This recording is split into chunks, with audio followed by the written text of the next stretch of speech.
Good morning, Super Nintendos. You switched to a very special live episode of Nintendo Voice Chat, all part of IGN's Summer of Gaming. I'm your host, Logan Plant, along with Per Schneider. Good morning, Per. Good morning. And Nick Lamone. Hey, Nick. Good morning, folks. And in 30 minutes, we're going to watch a brand new Nintendo Direct. We're doing a watch party, meaning we'll be here watching it with you in real time. That's starting in just a bit, but first we have a lot to talk about. We're going to do our predictions with about 15 minutes to go to the Direct as more people start to trickle in. So it's been a big week for games. So I think we should start right now by talking about some of the biggest third-party games that were announced this week for Nintendo Switch 2. And Nick, I know you've been dying to talk about Final Fantasy VII Revelation, which is coming to Switch 2 this next spring on the same day as other platforms. Mm-hmm.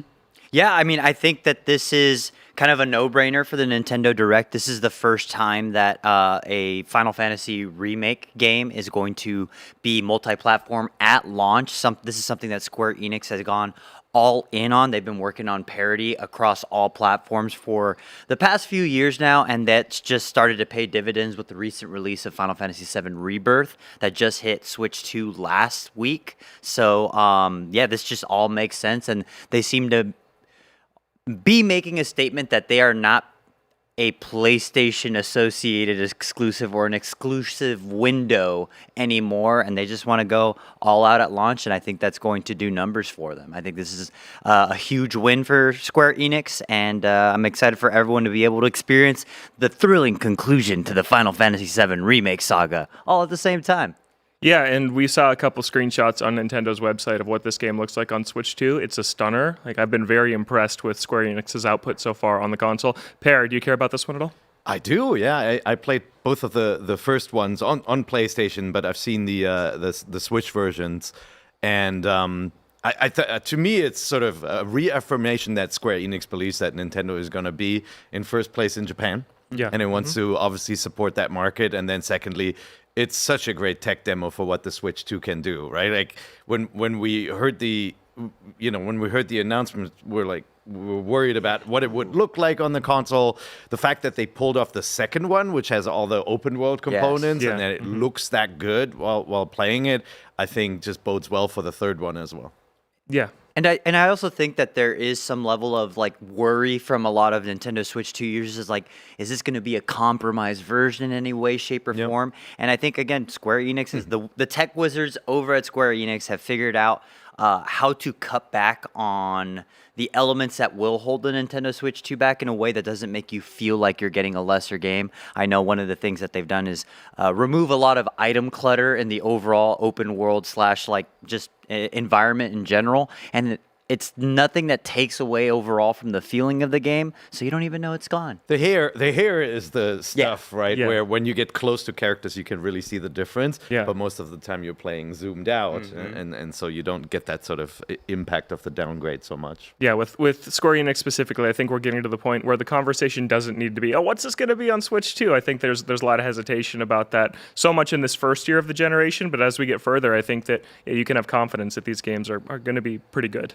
And I am a little bit curious, I'm not 100% all in on what the upscaling tech that the Final Fantasy VII Rebirth is utilizing. I know that it uses some sort of proprietary NVIDIA DLSS to some extent, but I am curious to see if this is like a flag in the sand for not just third-party games, but also I would like to see that technology leverage for a first-party Nintendo title in the near future. Yeah. I don't think there has been one that has done it yet, so I'm curious to see if we do see something today that's like, all right, we see what we can do with something like Rebirth or potentially Revelation, but let's see what we can do it with a new Zelda game, perhaps. I know. I'm so excited for today for that reason. I think that this is going to be kind of the rollout of kind of wave 2 of Switch 2 games. Like, we're a year into the console, and we know that a lot of Switch 2 games started as Switch 1 games. And they couldn't handle that hardware couldn't handle it. Mario Kart World, Donkey Kong Bonanza, so they shifted them to Switch 2.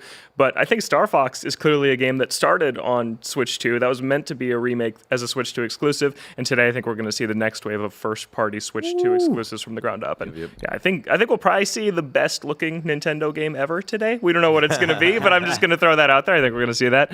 But another third-party game that got announced that is coming to Switch 2 in 2027 is Resident Evil Veronica. We just had Requiem earlier this year on Switch 2, which was awesome, and now this is going to be a remake of Code Veronica that's coming next year. Nick, what do you think? I mean, Veronica, I think out of all of the remakes that Capcom has been going through, I think Code Veronica, the original, is the one that desperately needed it the most. I think it's a fascinating game, really cool settings, really cool environments, but just really badly balanced in a way that is arbitrarily difficult. And there is an infamous boss fight that you can soft lock yourself out in the middle of the game. If you famously a game with limited ammo resources, but also respawning enemies. So not a great combo. I played it on Dreamcast, and I think it's the only early Resident Evil game that I dropped off of. Like, I actually stopped playing it because of those problems. It's tricky. Even though I was like dazzled with, when you see Dreamcast games running it's for the first beautiful. time, it's like really pretty. But yeah, I'm excited to play this.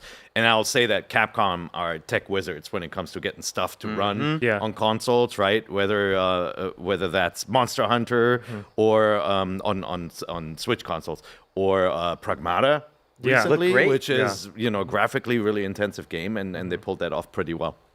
Yeah, I'm very excited for this. I've been playing the whole Resident Evil series this year. I've played a few in the past, but I'm finally getting really into it. I thought Requiem was amazing. It was my favorite game this year until Mina the Hollower, which is my current game of the year. But I'm very excited for this. And I love that most current Resident Evils are letting you swap between first and third person, because first person's pretty intense for a lot of people. So hopefully we can do third person in this one also, because the trailer was first person, which surprised me, because originally that's a third person game, and we've never seen them remake a game that was in third person into first person. They love doing the chase sequences where in first person where it's just so intense because you don't have the zoomed out view and you don't see the chasing character behind you, and it's super creepy when they do that. I wish they would stop. Yeah. Well, they make like a Resident Evil every single year, so they're not stopping. Tomb Raider Legacy of Atlantis is coming to Switch 2 on February 12th of next year. This is a remake of the original Tomb Raider, and I think this game just looks really awesome. It looks so Uncharted to me. Obviously, Tomb Raider, Uncharted have been passing the ball back and forth for the last couple of decades. But Per, what do you think of this remake? Well, talking about games that deserve a remake, right? The original Tomb Raider, for me, was really special because it was the first real sort of Indiana Jones game, running on a 3D console. And I remember the moments when you step onto the open and the music starts playing and you see a dinosaur and all that. It was just, it's full of such great moments. But then the developers back then, Core Design, struggled with, getting everything to run smoothly and getting things to actually feel like fast and responsive. And so it's a game that feels like classic Prince of Persia 2D, where you have to contemplate, you have to hit the button for her to jump in like a couple of seconds later, right? And so it doesn't feel as connected to the player as modern games and obviously the Tomb Raider reboots have. And so going back to this classic game, which has amazing moments with the two guns with the dinosaurs and all that, I'm super excited about this one. Yeah, same. I think this game looks incredible. It's a technical feast for the eyes, which I always appreciate. One thing that got me really excited about the game in particular is the performances. We had the actor who mocaps and plays Lara Croft over at ign-live over the weekend, and she really sold me on the game. If you haven't checked out the interview, I highly recommend checking out. She was so fun to watch on stage and a great time. But one thing that always stood out to me about the original Tomb Raider, my first like real platformer has always been Mario. And, it's always the one-to-one. I push the button, you jump. And in something like Tomb Raider, I was a little bit taken aback at first when I first experienced it because it was very deliberate in a way that I wasn't used to. Yeah. But I really kind of come to appreciate that about the original. It is a platformer first and foremost, and I'm curious like how they can modernize that without losing that deliberateness of the original in a way that to me is so ingrained in the original Tomb Raider. It's funny. It feels more like Dragon's Lair than like a modern platformer, right? Because you have to really sort of calculate in advance. And I will say, like, a lot of the cool flourishes in this game, I'm hoping are coming back, and I think we saw like a the hint at it. handstand? Like the handstand, when you go up a platform, you can, if you do it right, do like a flip handstand, and it's like the first time you discover that, it just brought the character to life. Or like the way she jumps into the water. Every other 3D game, characters just went yahoo, and they just jump like feet forward, and she does this awesome dive and stuff. It's very elegant. Lots of memories in this one. Yeah, I tried this one out in the remastered collection that they released, and it's rough to return to in 2026. So this is a really cool game to remake, and it just looks so cinematic and really awesome action adventure way, like the slow mo as she's swinging through the jaws of a T-Rex that we see in the trailer. It looks really, really good. A big revival that was announced last week is Spyro: A Realm Beyond. Spyro the Dragon is back, coming to Switch 2 in 2027. Toys for Bob, who made Crash 4 and some of the remastered trilogies, is returning to make a brand new Spyro game, which I think is a really cool return and one that's very aligned with Nintendo fans. Like this is a good one to get on Nintendo platforms. It was the most Nintendo game on a PlayStation, right? Yeah, it right, It used yeah. to be sort of PlayStation's answer to Mario 64. I'll say never quite as good, but a fun game, and it obviously had the sort of flying element with Spyro being a dragon in there, which was really fun. This is a talented dev team. They did Skylanders on Nintendo platforms in the past. You know, Toys for Bob up in Marin County, California. That was my neighborhood, so I've met a few of them, and I think they can definitely pull off something really good looking on the Switch too. Yeah, absolutely. I really like the Spyro trilogy. I agree with you, Per. It is definitely like a downgrade from top tier Nintendo platformers. That's an extremely high bar to clear. Yeah. But these are really, really good games. And just great to see it come back, because Crash 4 was a huge hit. It was a great game, a fantastic modern revival. Spyro deserved that. So many years passed, I wasn't sure we were going to get it, but I'm really glad that we finally are. Yeah, really cool. I've never been a gigantic Spyro fan. However, you know, coming from the caliber of the studio, I was a big fan of Crash Bandicoot. Was it Back in Time or something like that? The fourth one. It's about time. It's about time. And one thing that has me excited about this in watching the trailer, because when it was announced, I thought to myself, I sleep, I don't really care. But then when I actually watched the trailer, there's a bit where you see kind of like an Spyro taking to the skies and soaring around, and it reminded me a lot of like Ratchet and Clank for some reason, and like an open hub style world, and that has me really excited. And based on the end game of It's About Time for Crash Bandicoot, that was brutal hard. So if they inject some of that difficulty in the late game for Spyro, then maybe I'll be all in on this, because it does look really pretty. Well, it is about time to take a break. We're going to take a quick break, but next it is time for our Nintendo Direct predictions. We'll be right back.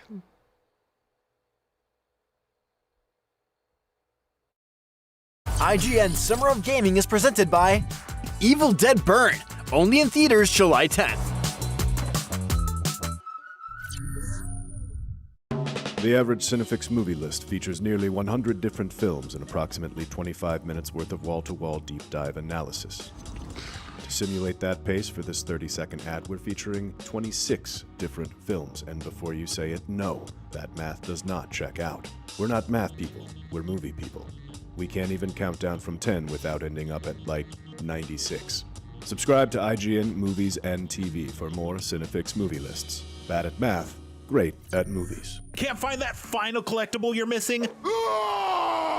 IGN strategy guides and interactive maps are here to help. One step at a time. IGN guides are trusted by millions, easy to use, and best of all, free.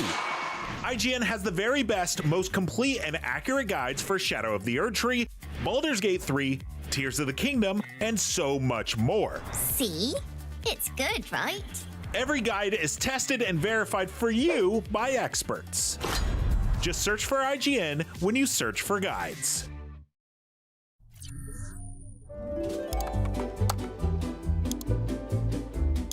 IGN Plus is where your adventure begins. What are you selling? Plus is the place to get unlimited access to all the tools you need to beat your games. Here's what you need to know for bringing down Gloomspawn. Plus, awesome exclusive discounts on IGN Store. Maybe this would tease open your money pouch. Plus, ad-free browsing on IGN.com. Plus, unlimited game help tools like premium interactive maps with your own custom map markers, filters, marker notes, and more. This will come in handy. Plus, access to sweepstakes, giveaways, and free game keys. Exactly. Want more? Head to IGN.com/plus and start your adventure today.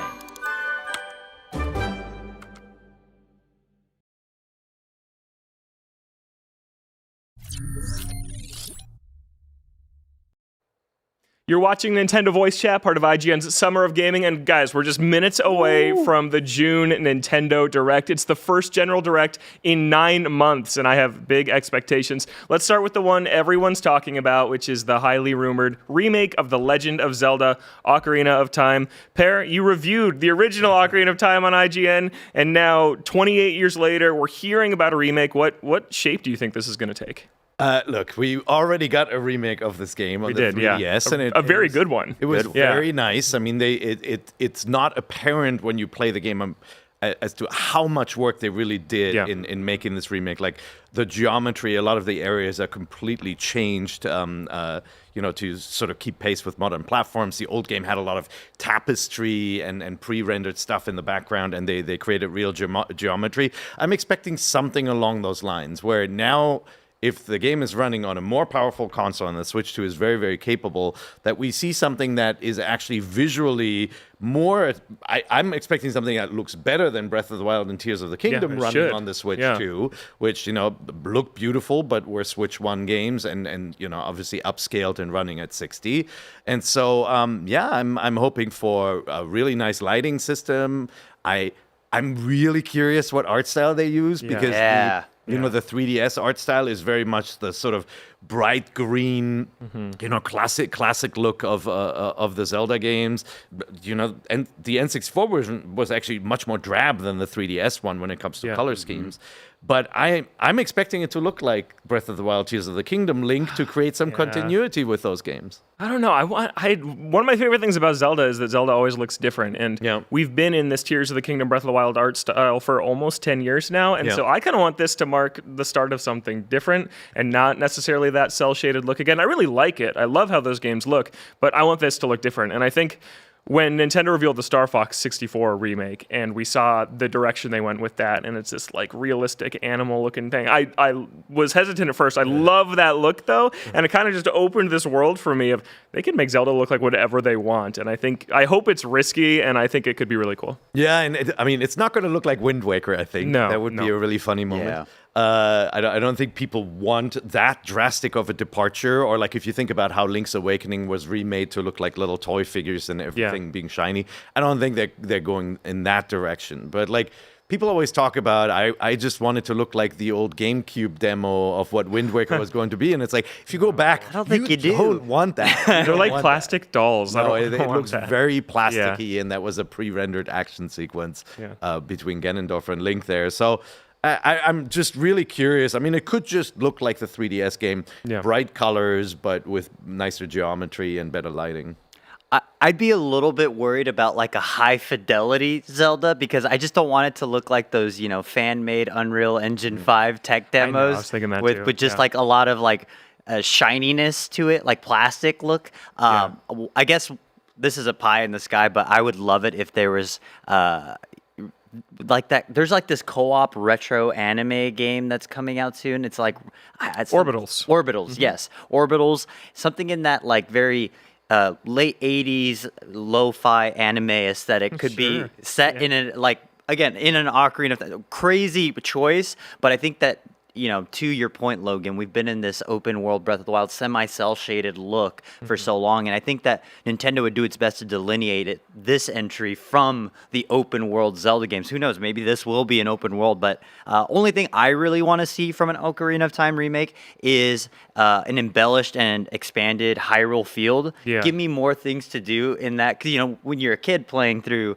Ocarina of Time and you get to Hyrule Field for the first time, it's like, oh my gosh, this place is huge. But, we've played Ocarina of Time for decades since, and every time we return there, it's like, it looks a little bit emptier than I remember it every now and then. Well, maybe there are Koroks there. You get to around a little bit, right? Like the open world really is very empty. There are very few sort of bombable areas where you drop into a cave and usually just has a cow or something in it, right? So, it would be nice to add a little bit more there. Well, let me tell you my dream, which is that I think a lot of people want a very faithful remake and just want to return to Ocarina of Time. And my take is I still find the 3DS version very playable. The original's still on Nintendo Switch Online. Like if Nintendo's working on a Zelda game, like I want Nintendo to work on a Zelda game. I want them to, like A Link Between Worlds, I think about. That game started as a remake of A Link to the Past on 3DS. And then they said, oh, we have this idea to merge into the wall. And then it became an entirely different game. It's a sequel in the same world. I want Nintendo to take a risk with Ocarina of Time and say, let's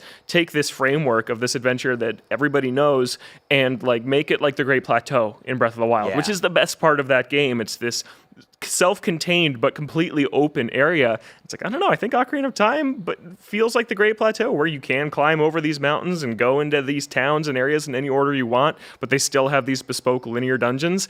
I think that it could be a really cool way for them to experiment with, well, how do we incorporate dungeons with key items that people love and miss into a more open format, and then take those learnings into the next enormous 120-hour open world Zelda. That's what I want this to be. I don't know if it's going to be. I don't. That would mean it being the A project that they put EAD, NCL's team in Japan on it, and they pause development of whatever the Breath of the Wild Tears of the Kingdom sequel will be, and dedicate their resources to this, and in which case, they can't resist, right? Yeah. They'll tinker, they'll improve. Suddenly, there's new dungeons and stuff. I doubt it's that, because I think they're also working on the big open world game. Those are so lucrative and so popular. I have a theory for that, which is I think that the next open world Zelda is still fairly early-ish, and we've seen lots of interviews coming out of Nintendo and Monolith Soft. Monolith makes Xenoblade, but they have a second team that assists on the open world Zeldas,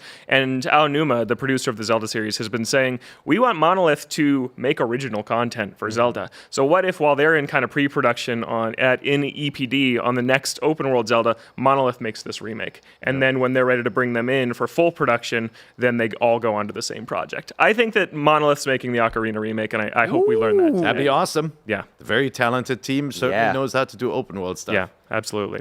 So that is Zelda Ocarina of Time. I think we're going to see more Zelda stuff too. I think that we're going to see Twilight Princess come to NSO. That game turns 20 this year, and it's Zelda's 40th anniversary, so hopefully they'll do that. The rare GameCube version. Yes, the GameCube version. Yeah. The better version is left-handed the GameCube Link. version. Left-handed Yes. The Wii I can't do the Wii version because the world is flipped from how I know it. So I think we'll see that. I also think we're going to see Star Fox. I think that's our next big first-party game. It's out in a couple of weeks. And Nick, I know you have a prediction about what we might see. I mean, they made a big point to showcase those beautiful cinematics that are going to be in the Star Fox remake, but they make it a point to show you a giant cutscene from the beginning of how James McCloud goes missing, which again was a little bit weird because part of the fun part of James McCloud doing interesting things in the game is the fact that it's so mysterious of why he disappeared. So I suspect that because they are doing so much emphasis and so much new story content, we're going to play as James McCloud and maybe whatever his squadron was called. I forget. Star Fox. Just also Star Fox. Yeah, they were Fun original. fact, James McCloud is just Fox with sunglasses, so you kind of got that if you get all the medals in the original. But no, I think that's a really good prediction, because I don't think there's much new that there's left to show. I've poured over the footage they showed. I recently replayed Star Fox 64. It is exactly the same game, beat for beat. Yeah. Everything is the same, and it's like, that's because the original is such a well-tuned machine. It really is a wonderful, wonderful game. And so, I mean, I would love something fresh, but I'm not going to be disappointed if it doesn't show. Same. Yeah, I think I agree with you, Nick. I think that there are going to be some extra levels with James. I think that'd be so cool. Yeah. I also think that we're going to see amiibo support for Star Fox today, and my prediction is I think they're going to finally release that posable, transformable R-Wing amiibo that Miyamoto talked about 10 years ago that he wanted to make as this How amiibo. much is this going to cost us? $49.99. Yeah, Pear, you got a spot on your shelf already, Pear? I already made room. I have a cupcake acrylic riser that I can tier them just in case. Okay, this man amiibos. Yeah, it's a big You should see his office. It's awesome. But I'm excited to see more Star Fox. I previewed this game a couple of weeks ago in New York City, and it's just great. Dude, look at Zone S, how good this level looks beautiful. now with the water. This is one of the all-time classic amazing levels. Yes. Mitio, with the best freaking shortcut. Pear, you can hit it. Talk to me about Fire Emblem. I think it's time. Nintendo hasn't shown a Fire Emblem game in a while, and that includes, issuing remakes or re-releases on online. Fortune's Weave is finally going to reveal itself. Obviously, we got a nice tease at the announcement, but how long has it been? That was last September. That was the last General Direct. So this is presumably a this year game. Yeah. I could imagine if Ocarina of Time is a big holiday game, I could imagine them putting this into February of next year, which if you watched any of the other Xbox, PlayStation presentations, next Q1, Q2 are going to be packed packed. If Yes. everything everyone announced with a February date is actually coming out, it'll be very, very packed. And Nintendo hasn't plopped something into that time frame yet. So. Yeah, like, I'm a huge Fire Emblem guy. I discovered the series on the Super Famicom before it came to the West, and played the Japanese editions.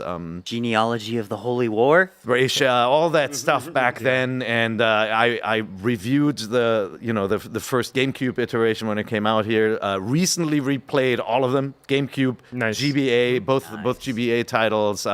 I am so ready for this. Yeah. I've fallen a little bit more in love with the less complicated Fire Emblems. Like, I too. do think that the hub world got a little, and the stuff you do between battles got a little bloated, to the point where, I sort of, whenever I start a battle, I'm like, thank goodness. But there are lots of people who like this sort of the cozy and relationship aspects of it. So I don't think that's going to be gone. I think this game is going to be more like the Three Houses setup. agree. But Yeah. I'm curious to see what else they introduce, because they usually sort of nudge the series forward with interesting bits. Yeah. Now, I think we'll learn a lot about this game today. I think that kind of from the reveal trailer, it looks like there's going to be 4 routes, 3 houses. You picked which school you wanted to lead, Yep. and I think there's kind of 4 champions here, and that's been their thing. They did it in Fates on 3DS. Even the remake of Echo Shadows of Valencia had 2 armies you controlled. So I think that's it. They wanted to. You can beat this just doing 1 route, but if you want to play it for 180 hours, you can play it 4 times. But I hope I hope we don't get these sort of Pokemon split it into multiple games set up. No, again. I think they're not doing that the again. 4 versions was a Birthright. bit much. Yeah, I would Birthright, love one Conquest. game. Yeah. I would love one game with the house or player Yeah. choice, hero choice. Yeah, and it's currently slated for 2026, but I wouldn't be surprised, like you said, Parif, if it gets pushed. The Duskbloods from FromSoft also is slated for 2026. We haven't seen it at all yet, so Yeah. I think between those two, one of them is going to be a 2027 game. Yeah.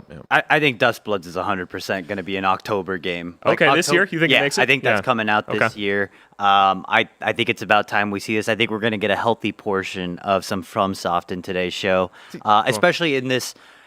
When this was first revealed, I was not particularly. I was excited, but I wasn't really enthused because I'm not a huge Extraction guy. Yeah. However, that has since changed with the advent of Marathon. Nice. I'm all in on Marathon, and also Night Rain. Elden Ring Night Rain was incredible. So knowing that they understand that formula and they can make something compelling, and it has this gothic wrapping around it, I'm all in. I cannot wait for this. Please give it to me, Miyazaki. We have just about 1 minute to go until the Nintendo Direct. Nick, final prediction. Pie in the Sky. Yeah. A Paper Mario sequel, please. Would Give love it. me a turn-based action RPG where you have to just time the button correctly. That's it. That's all I Back want, to Nintendo, basics. please. Yeah. Or a Super Paper Mario sequel. Yeah. Per, how about you? Last prediction? Well, I think mine is the same as Yeah. yours. I don't wanna Luigi's steal this Mansion? away. Yeah. Yeah, Luigi's Mansion. It's been a while since we've seen Yeah. Next Level deliver something, and Luigi's Mansion 3 was not just freaking awesome. You have to play it if you haven't played it, but it was a top seller. It's also beautiful. And, is. and with the Mario movies, and maybe Luigi is going to get a bigger starring role in the future, I do think that they want to get another one out. Yeah, I think so too. Luigi's Mansion 4, Duskbloods, Fire Emblem, maybe a Metroid, maybe a Mario. The Nintendo Direct starts in 5 seconds. We're going to watch the whole thing right here with you, and then we're going to do a special episode of Nintendo Voice Chat right after, talking about all of our favorite reveals and surprises. So be sure to stick around after the show. It's time. Yeah, here we go. 50 minutes. It's a beefy one. That's because it's 35 minutes of Star Fox. One entire run of the game. Here's how long it'll take to beat the game. Yeah. That's not true. There's multiple routes. No, Don't believe Uncle yeah. Nick. Yeah. I'm joking. We're getting Switch 1 games too, they've said. So I imagine they'll start with a Switch 1 block. Just dance. Hello, everyone. I'm Yoshiaki Koizumi, and I'll be your guide for today's Nintendo Direct. First, here's a game that's coming to the Nintendo Switch system. Ding ding. Please, Number 1. take a look at this.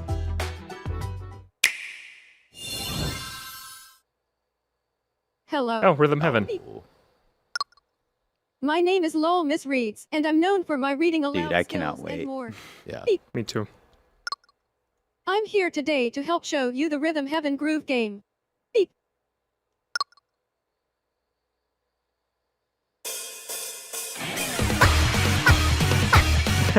This rocks.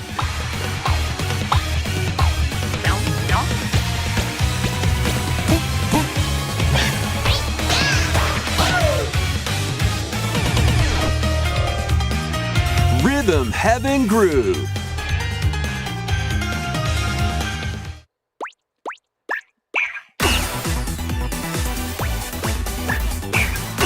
Playing this game is pretty simple. Just get into the groove and press the correct button. That's all there is to it. But it's not always the same rhythm. Listen carefully to the beat. Find your flow, and you'll be able to feel the rhythm. 2, 3, 4, now. I'm so happy this franchise is back. It's really good. Yeah. It's like laugh out loud mini games. Yeah. Over 80 all-new rhythm games are included. And I also as just you love play its art through the style. game, Yeah. You can unlock different modes. For example, The kingdom's everlasting peace rests on your shoulders. Finally, you're awake. go forth, magician, I can't lose. and use the magical power of rhythm to beat monsters. Welcome back, Mother 3. Yeah. Cast a fire spell with BA, and a healing spell with B down A. B down A, like that. That looks great. So you really want to fight, huh? What spells will strike a chord against the foes you face? Groove on and tip the scales to victory. It's time for the Who's Got Rhythm quiz show.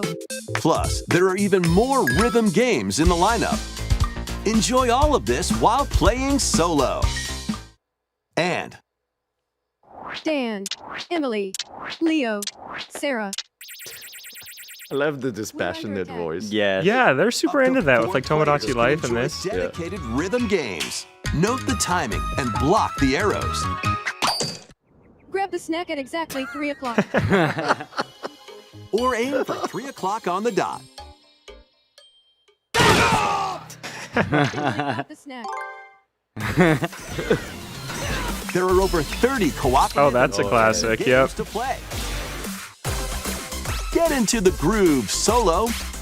How do they come up with that? Seriously. Rhythm Heaven Groove hits the Nintendo Switch system July 2nd. Awesome. Oh, it's so Pre-orders close. are available now on Nintendo eShop. That was Rhythm Heaven Groove for Nintendo Switch. You'll also be able to play it on the Nintendo Switch 2 system. Please wait just a little longer for its release. From here, we'll introduce games coming to Nintendo Switch 2. Here we go. Oh, that's Some it. games that will also Oh, okay, be available okay. on Nintendo Switch. Let's begin with some headlines. Master the way of the sword. Has this been announced for Switch 2 already? I don't think so. Awesome. I mean, it makes sense. Yeah. Way of RE the engine, Sword, a basically new every RE action engine swordplay game. action series is slashing onto Nintendo Switch 2. Yeah, that's awesome. I'll take Toshiro Mifune wherever I can get him. Overrun by monsters known as Genma. Now, Miyamoto Musashi must prove himself beyond measure. Parry. Deflect.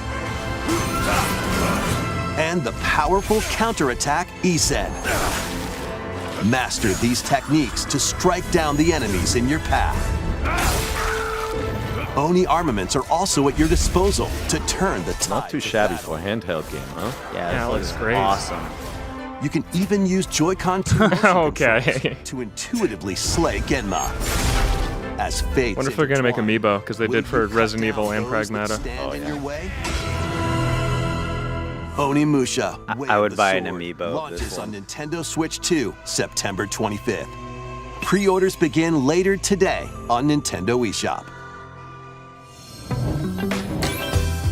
Your unwritten epic begins.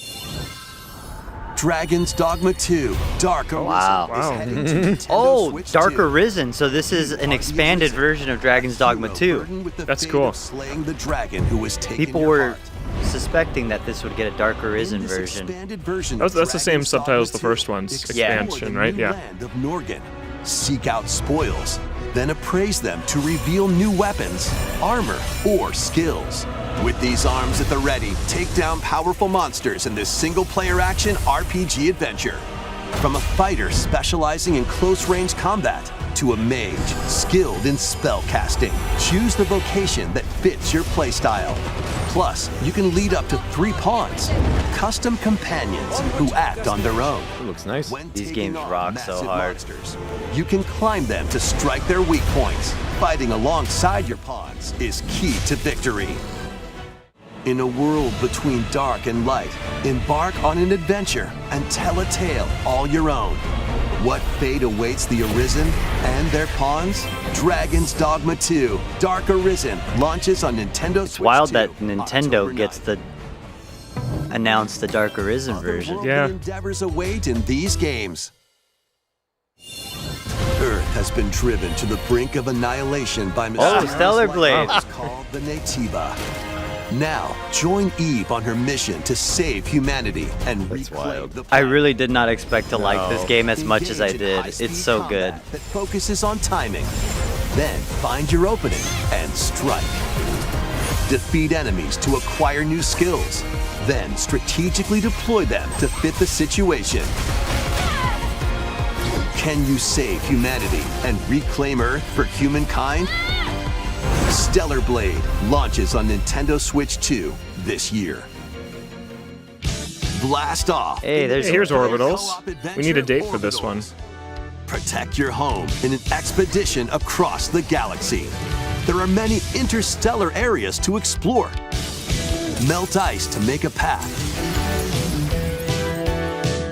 Activate devices in time with the beat. This art style's crazy good. Escape from incoming enemies. So and pretty. more. Brave the dangers ahead in your voyage through the stars. 2 players can also work together locally or online using GameShare. That's Work cool. together and overcome the crisis of the cosmos. Orbitals launches exclusively go. on the Nice. Nintendo Switch 2 system September 3rd. Pre-orders begin later today on Nintendo eShop.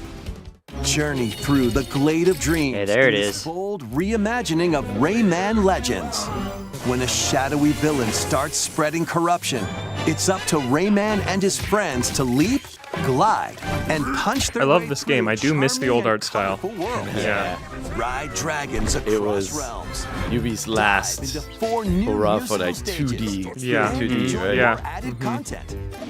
Up to 4 players can go out. I on do a love the limb in rhythm local levels co-op. from this. They're so version. good. Song Play a levels are revamped so version of good. Kung Fu using Remember they had GameShare levels? locally This was a Wii U or game online. first, and they had levels with the Rayman gamepad. Legends Yeah. Retail Oh, really? Play Yeah. Launches on Nintendo Switch 2, October 1st. That's a good game. It's a great day for a big walk. Oh.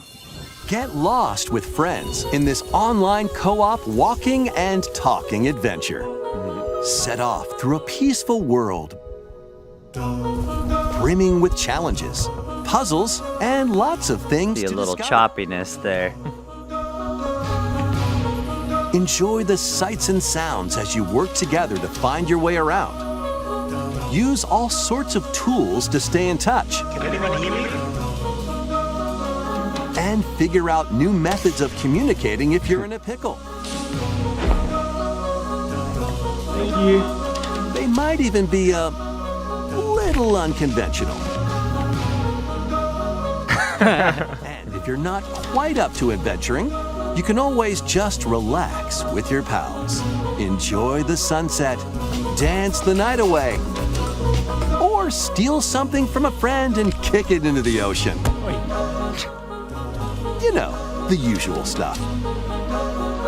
You can also use mouse controls or hang out with friends using cross-platform play. After all, spending Cross-platform quality Switch time 2? together is the best part of a big walk. Strolling onto Nintendo Switch 2, August 4th. Season the seas.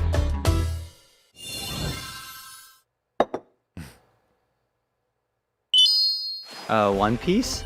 Build your very own floating restaurant. Wow, with the nice. Straw Hat Wow, Grill. isometric. A cooking sim Cook up as recipes with Sanji? Sanji. That's pretty fun. That's such a good idea. This looks like the iOS, the mobile tower. Yeah. You know, the Restaurant art style. tycoon style. Yeah. Then serve your customers as you run the restaurant. And the art style really suits, By searching for and I think, One collecting Piece. That's ingredients, neat. You'll expand your menu offerings. Use devil fruit abilities to prepare piping hot steaks. Or whip up tongue-tingling tauntaun noodles. You can make all sorts of delicious dishes. Spend in-game money to change up the restaurant's interior and expand it to attract even more customers. Over 400 characters from the One Piece series will appear. Wow. Mouse controls are also supported on Nintendo Switch 2. Get ready for a feast of epic proportions in One Piece Grand Gourmet, sailing onto the Nintendo Switch 2 and Nintendo Switch systems October 20th. Kairos. Oh, it is Kairos. Yeah, that. Oh, Pocopia DLC? Johto expansion? That'd be crazy. No, underwater. Underwater, yeah. They're doing like the Animal Crossing playbook. Yeah, exactly. Keep Oh, great. adventuring in Pokemon Pokopia, even beneath the sea. Explore the world on the ocean floor with a free update. Oh. By using the new move Dive, you can enjoy life with Pokemon living under the sea. Plant grass, build structures, and expand your towns underwater. What a great game. This Yeah. free update is It was scheduled to already release so in huge, and there was so much to fix, 2026. and now you can do That's the fantastic. whole ocean. That's great. And there's more. The Pokemon Pokopia expansion Oh, okay. DLC is on the way. Discover a brand new town, Bubbly Basin. There you'll find new furniture, new outfits, and new friends. Oh, wow. Cool. The Pokemon Pokopia Expansion Pass paid DLC will be available later today on Nintendo eShop. Part 1 of the paid DLC, Bubbly New features. Basin, launches this August. Part 2 and Part 3 will launch at a later date. Look out for more details in the future.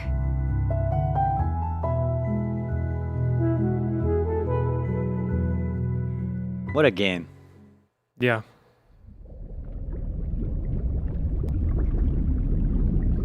Subnautica 2. Or is it Winds and Waves? No, it's not. That was... Oh, okay. Koei Tecmo? I thought. Looking forward to more content. Yeah, they did Oh, Pokopia. yeah. I Okay, thought it they took were me forever. I was gonna like, go are we Winds getting a and Waves. Muso Pokemon game? Yeah. I didn't think we would see Winds and Waves today, but they got me for a second. Yeah, I thought that was the next game. This is the Dagdan Empire, a Well, this is Fire prosperous Emblem? land ruled by the gods. The capital, Daxian, Yep. It plays is. host to the heroic games. I like the Roman The setting. winner of which is granted one wish. Powerful fighters from across the land have gathered to participate.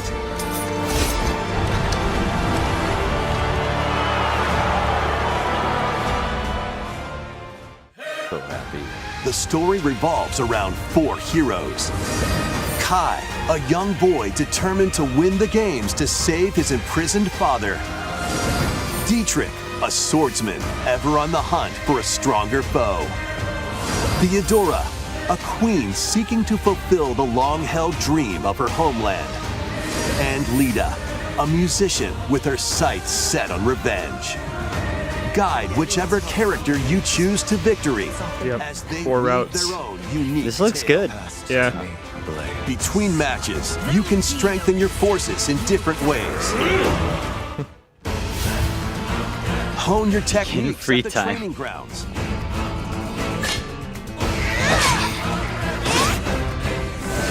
I'm figuring it out. Recruit new allies. Or travel beyond Daxian's walls to gain experience. Oh, cool. That's cool.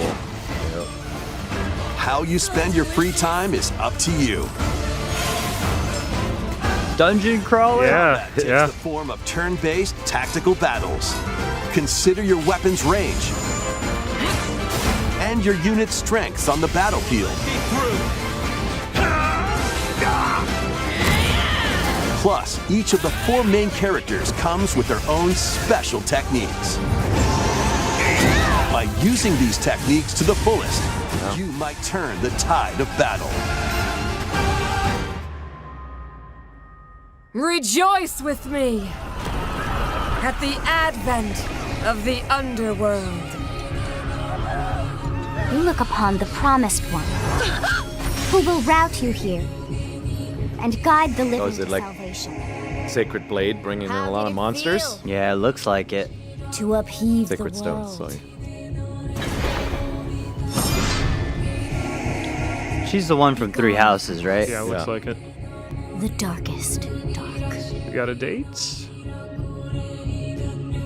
September 17th. 17th. Very nice. Very soon. Very Fire nice. Emblem Fortune's Weave launches September great. 17th. Excellent. Alongside the standard edition, there will wow. be a special edition, the Fire Emblem Fortune's Weave Dagden Collection, that launches the same day. Please look forward to it. Let's continue with some more headlines. Welcome to the next level of ninja battles.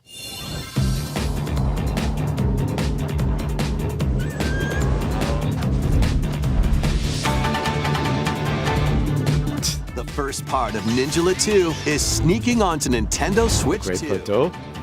Yeah, seriously. After accidentally breaking a forbidden seal, you're stranded on an uncharted planet.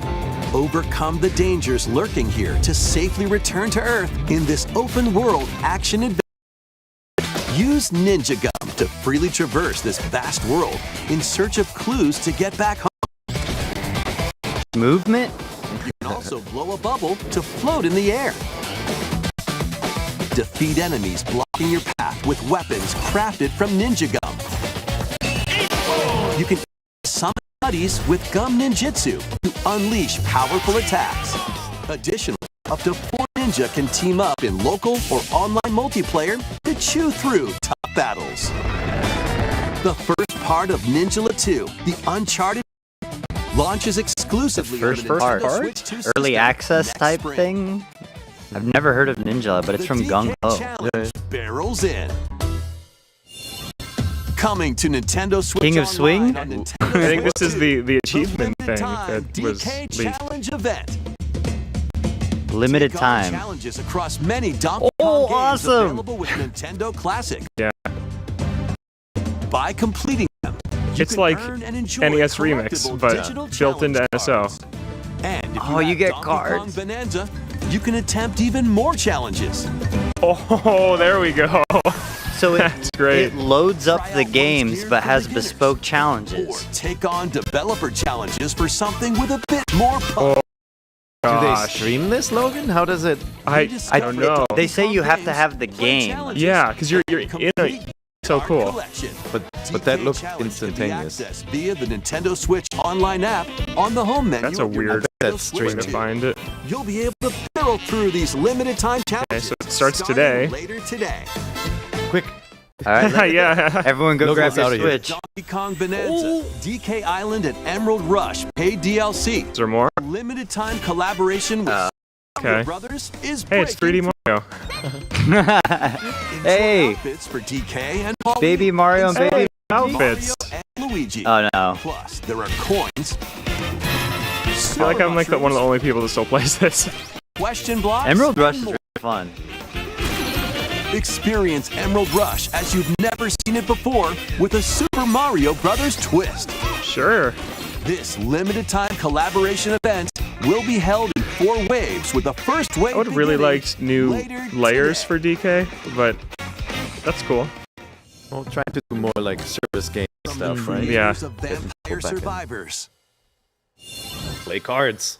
A The Jujutsu latest Kaisen game from the expansion? makers of Vampire Survivors. That's ridiculous. Jujutsu Kaisen Rumble Survivathon casts a spell onto Nintendo Switch 2. Up to 8 Well, players this is can gonna make compete $1 billion. online for the top spot in Survivors Royale. At the start of a match, players don't battle directly. Instead, take down enemies. It always looks so simple when you watch it, but when you play it, Each time you earn one it never hundred stops. points, you can add a rule to your run. including ones that hinder other players. The match culminates in a head-to-head final battle between the top 2 players. Who will be the final survivor? I love it when More we than get 20 anime games with characters a from the very Jujutsu Kaisen unique series appear. genre Characters can be unlocked of game. just by playing. Battle online with players near and far, or go it alone against computer-controlled opponents. Exorcise curses, dominate rivals, and rise to the top. Jujutsu Kaisen Rumble Survivathon launches on What a name. Amazing. Survivathon. Square Enix is jealous of this. you up for the challenge in these games. Brutal, unforgiving battles swarm onto Nintendo Switch 2. In a forsaken world, a looming a UE5 game on darkness Switch all 2. in its path. It's good. Now, only one kingdom endures. Defy the will of the gods to save what remains of humanity. Master brutal melee combat, devastating sorceries, and lethal ranged attacks. Test your mettle against towering abominations on your journey across the realms of the living and the dead. A hero must rise for a god to fall. Lords of the Fallen 2 launches on Nintendo Switch 2 this fall.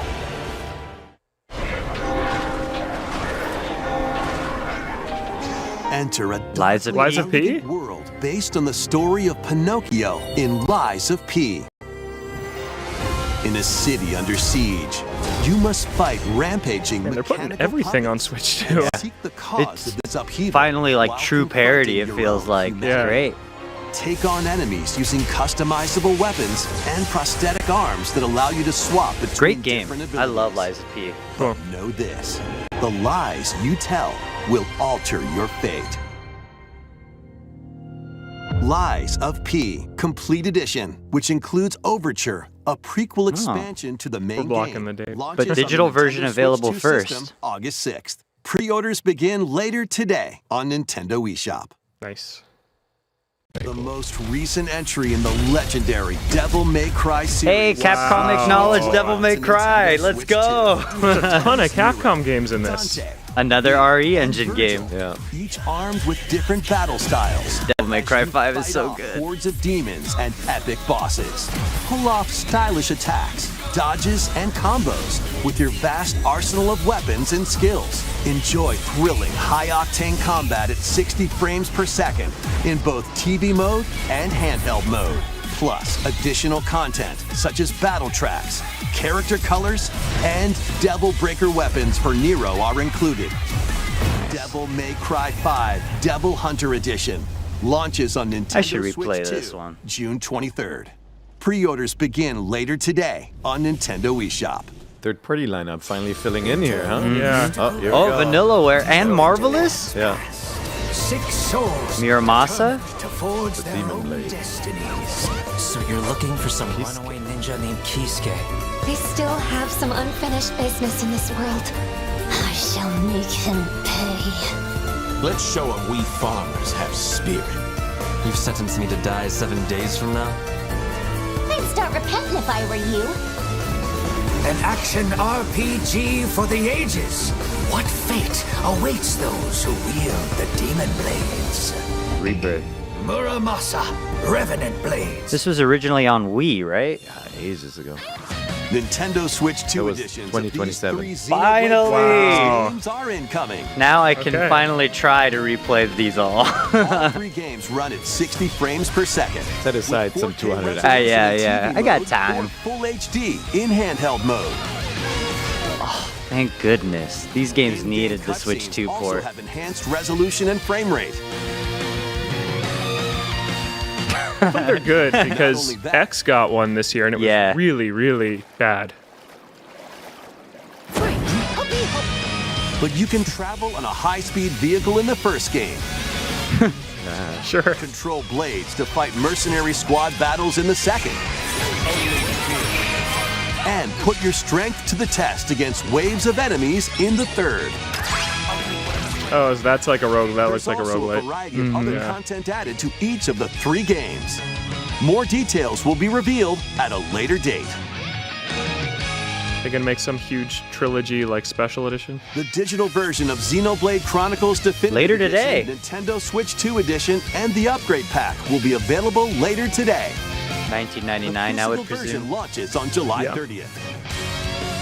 The Nintendo Switch 2 editions of Xenoblade Chronicles 2 and Xenoblade Chronicles 3 will be available on the dates shown on screen. Get about a couple months to beat each game. It's easy. Yeah. Xenoblade Chronicles need a games year. are getting Nintendo Switch 2 editions.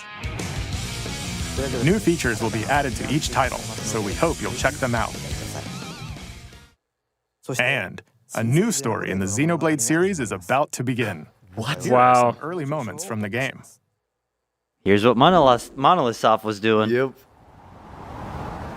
I love that they don't give up on this. アニマは世界の源であった水も火も風も世界を構成するそのすべては Wow. 大地を流れるアニマが形を変えたものだったそして戦いを決するのはいつもアニマとその力を自在に振るう騎士だった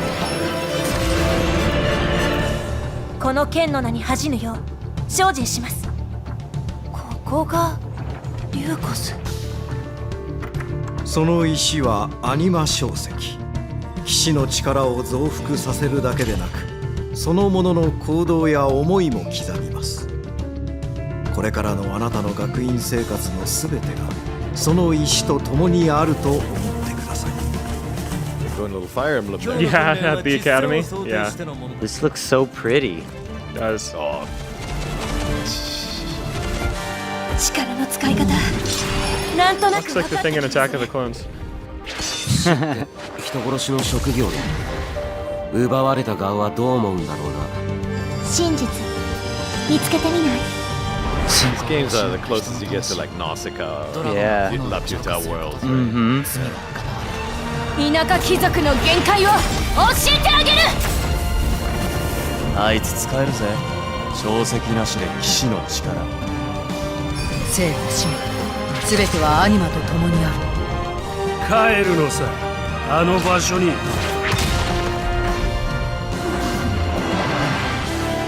さあ始まるわよ。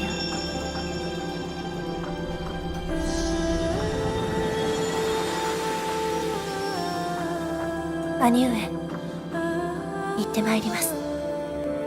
ここは6つの太陽に照らし出された大地。 That looks so cool. That's awesome. Yeah.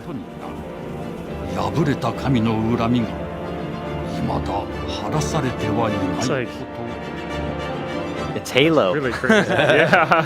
Is it 4? Genesis. Oh, Oh, Genesis. Okay. I wonder if this is set before the events of Xenoblade 1.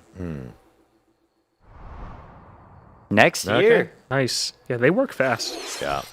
Xenoblade Genesis marks a new beginning. What kind of story do you think will be told? Please look forward to future updates. Next. Please Switch take a Sports look at this. or Mario Tennis? Switch Sports Resort? To Yeah. Woohoo Island. Oh, it's Home to back! all kinds of sports. Coming to Nintendo Switch 2. Give me some pilot Nintendo wings. Switch Sports Nintendo Switch, Resort, nice. The latest game in the series. Use love the Woohoo Joy-Con 2 Island. controllers as rackets. Ping Bows, pong, thank you. Or even handles. There's your wave race. Closest we'll get. There are 12 sports to choose from, all with intuitive motion controls. Let's go over them. Let me throw a frisbee to a Punch, dog. guard, counter, and outmaneuver for the knockout in boxing. Make quick shots to keep your opponent No on their me's toes. though? In table tennis, You could in Switch Sports, but the aim main for one were center of these the target characters. And let that arrow fly. Yeah. In archery, enjoy rallies with different types of shots in tennis. Switch Sports did over 10 million units. Yeah. It was huge.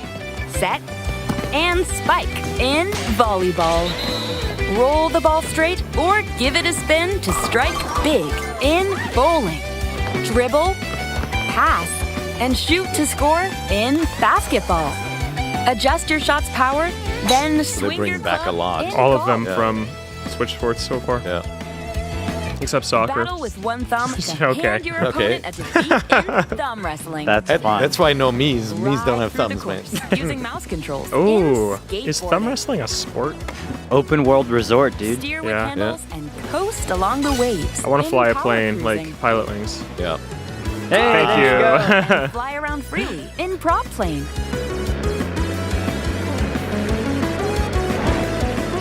Plus, you can warm up for these sports jump rope with challenge. Jump rope.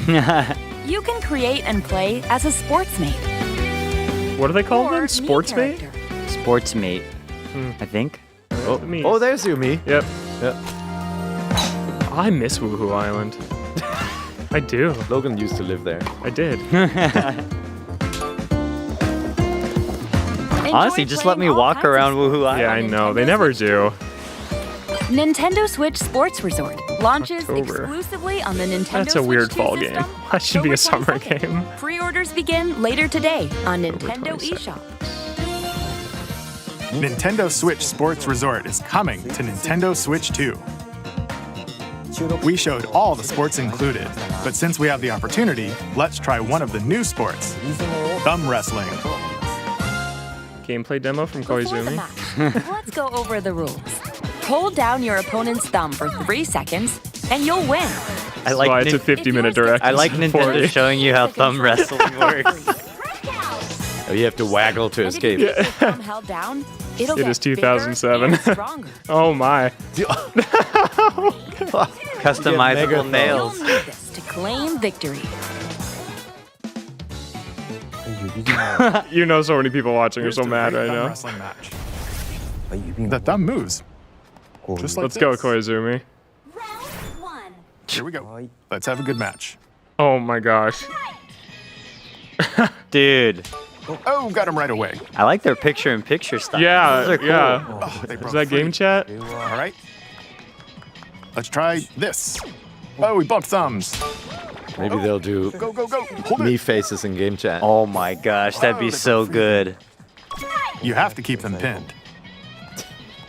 This is the most Nope. Nintendo Wait, thing I've ever Yeah. seen. Wait. Nintendo is back. Yeah. Okay. Ooh. I like worried for a second weird there. Nintendo better than. Oh yeah, me too. Okay. Thumb started to sparkle. And the nail got bigger. I'm honestly shocked this made the Hold on a direct second. right now. This is That's so not how it's supposed to long. go. It's okay. Everything is fine. My thumb returned to normal. Has anyone scored yet? No. This is the rest of the direct. Oh, I got deflected. Ah, wait. Come on. Oh no. There's no way he's gonna lose in the direct. He lost. I lost. That was real gameplay. Koizumi confirmed bad at thumb. Yeah. Nintendo Switch Sports Resort. That's the one they went. He lost to the computer. Let's move on to more headlines. Nice. He snapped with that thumb. The land ruled by dragons.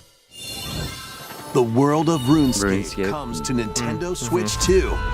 An ancient power has awakened on the forgotten continent of Ashenfall. I mean, this is becoming the RPG console, huh? Yeah.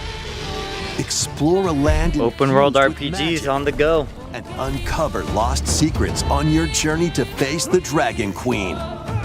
In this survival crafting adventure, delve into the mysteries of Ashenfall, amongst the ruins of fallen civilizations.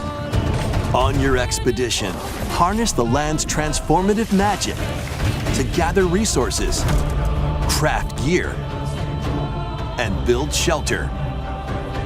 Then, step into battle, forge weapons, sharpen your skills, and face the danger that awaits. Survive the wilds, unveil lost secrets, and challenge dragons in RuneScape Dragon Wilds, launching on Nintendo Switch 2 September 15th.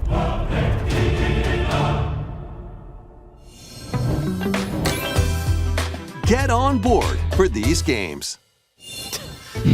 Customize your own avatar Whoa, and so play bright. in Hello the adorable Kitty. world of Hello Kitty Party Land. I thought it was gonna be like a plane game because they told me to get on Join board. over 40 character-themed mini games and several board games. I'll do anything it's for Mario cinnamon Party. roll. 40 Sanrio characters to meet. 140? Plus, you can choose from 16 partner characters, collect stickers, and so much more. Hello Kitty Party Land launches Very busy exclusively screen. on Nintendo Switch 2 and Nintendo Switch October 29th. So let's get down there and Hey, finish the go. job. Hi, Star Fox.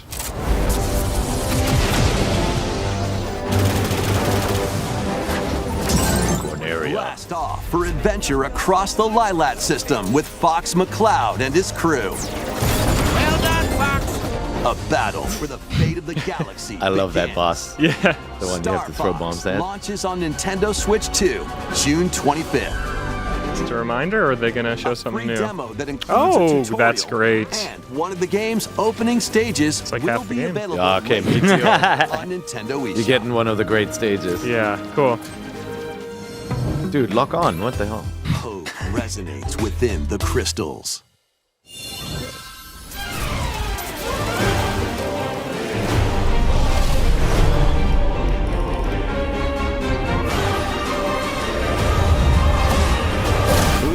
Cool. Oh, is that a black mage? Is this a Final Fantasy thing? Whoa. Well, they said crystals. Get ready for the first Final Fantasy game in HD 2D. Oh, yes. Oh, That's awesome. This is Oh, I like- Whoa. the behind the back Yeah. looks cool. That was cool. It's a little bit different from what we've seen in Octopath, though. The style. Yeah. Lies on the brink of annihilation. That looks like Golbez. Now, Rain, a knight of Grandshell, That Cloud? must journey across the realm with his companions to stop the Veritas. This looks really awesome. Thrilling turn-based battles call upon visions. Yep. Iconic There he Final is. Fantasy heroes from other worlds to take down Omnislash. monsters. Can you uncover the truth behind the Veritas? This looks cool. And the secrets the crystals hold. Oh, I'm into it. Final Fantasy Resonance Wow. launches on the Nintendo Switch 2 and Nintendo Switch systems October 22nd. Oh, Switch and Switch 2. A weird, whimsical world is waiting. There's so many RPGs. Piku Niku returns in a new 3D puzzle exploration adventure. What Yeah. do giant fruit, malevolent robot frogs, and an all-powerful potato have in looks common? Nothing. Other than a shadowy conspiracy, of course. Meet a cavalcade of curious characters, each with their own problems and puzzles to solve. But beneath this seemingly happy world lies a sinister plot to squeeze the locals for all they're worth. Time to join the resistance by using Piku's surprising abilities. Help solve the people's problems in surprising and downright oddball ways. Feeling baffled by these affable denizens? Embrace these strange encounters and bring about an ultimate understanding. And in this sequel, navigate and explore in full 3D as you discover the secrets of this vivid, colorful world. Get ready to wander, solve, and gossip in Piku Niku 2. I like the Launching fry on guy with the Nintendo mustache. Switch Yeah. 2 next year. There's so much alliteration in this particular presentation. Prepare for Dragon Quest Builders? all new monster-filled adventure. Or monsters. They did just announce Oh, monsters Monsters. at Yeah, the that's Dragon right. Quest event. Yeah, I think this is the one that's a spin-off of the Hand of the 5? Heavenly Yeah. Bride. Find themselves Yeah. lost in Yeah, the that's kingdom. Because these are Bianca? these Yeah. are two of the like marriage candidates in the game. There they So it's gain like the a power what to if, turn monsters into friends. I would assume.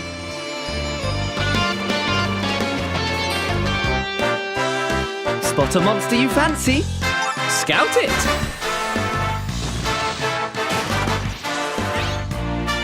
I've never played any of the monsters Win ones. it over, and it's all fight by your side. They're the creature collectors like Pokemon. Maybe the Game Boy one. And that's not all. Synthesize two monsters to create more powerful allies. Now, take on the most fearsome of foes with a team that's uniquely your own.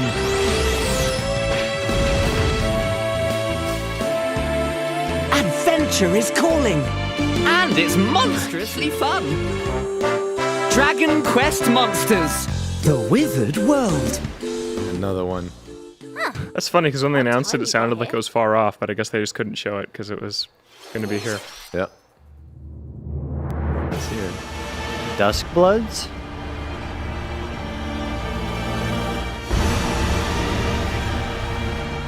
Looks from. Yep. Yeah. Finally. Upon the ancient blood sovereign's honor.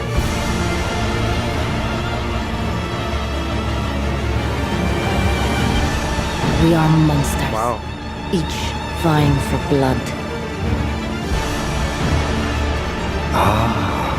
You're finally here. Worthy spirit.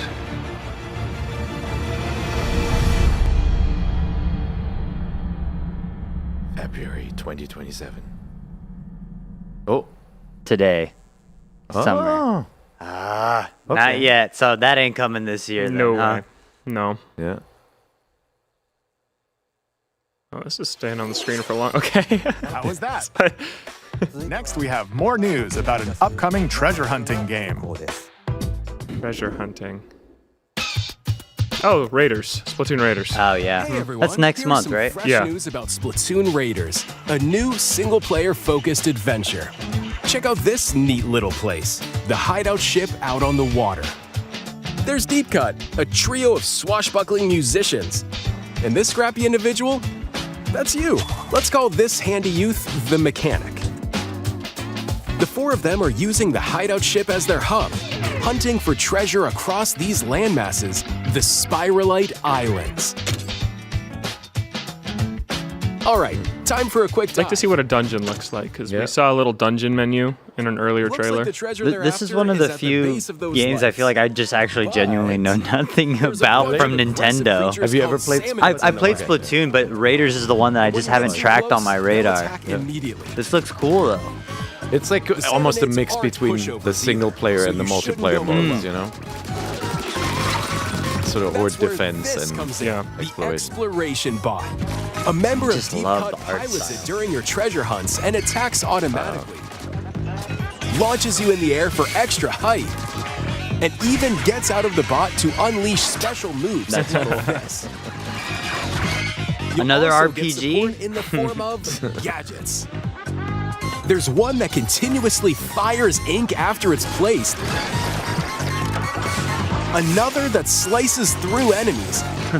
Another that spins ink around you, and more.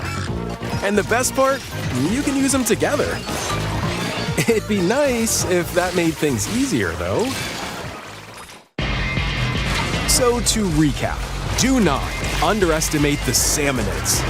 Yikes, this is tougher than it looks. But the Salmonids aren't the only powerful ones around here. Through battles, you, the mechanic, will also get stronger by leveling up.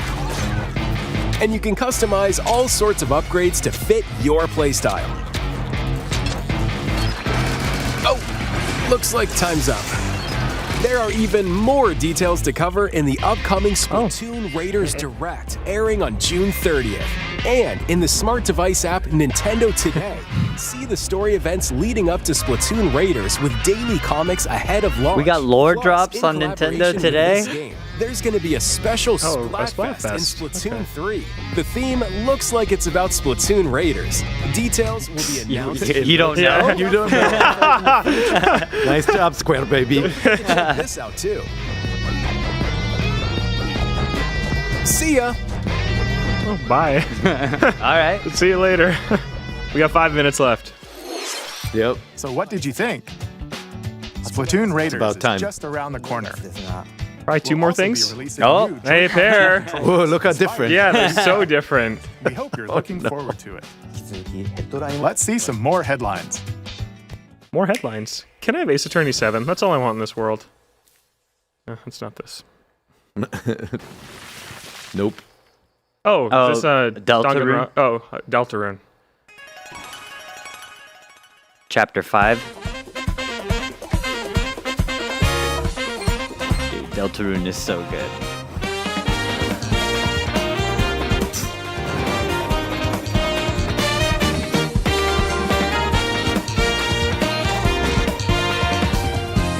believe they got this to run on Switch too. This is Mother 4, actually. Yeah, I know. Totally. Or 5. Oh, when's it launching? Chapter 5 launching? June 24th. June 24th. Oh no, is this a definitive version of Metaphor? Do I have to replay this game? Kingless. New content? Whosoever hath truly earned the greatest faith of the citizenry shall ascend to throne and crown by right of kings. This is the United Kingdom of Euphronia. Oh, just Metaphor Refantasia. Okay, it's tribes. just coming to The next king platform. shall be decided by the will of the people. By decree Solid of the king, RPG. as his face floats in the sky, the tournament for the throne begins. As the realm grapples. Didn't this get Game of the I Year was from just gonna IGN? say, Solid Game of the Year. Yeah, fair enough. I'm not As wrong. one of the throne's candidates, you'll travel across the kingdom, I like this. forging I played it. bonds with compelling characters along the way. Various enemies stand in your path. This battle's ours. There are monsters roaming this world, You'll feel this one! as well as other candidates, and strange beasts known as humans. Control your destiny and change the world in Metaphor Refantasio, launching on the Nintendo Switch 2 system November 12th. Create, explore, survive. A dedicated Nintendo Switch 2 version of Minecraft. 120 frames per second, 4K. Let's Mouse go, baby. controls, for sure. Oh, yeah. On Nintendo Switch 2 with support for vibrant visuals. Support. And embark on a journey across a world with enhanced lighting love and Minecraft. shadow effects. Plus, Nintendo Switch worlds can be carried over, so you can pick up right where you left off. What will you create next? Minecraft launches on Nintendo Switch 2 this year.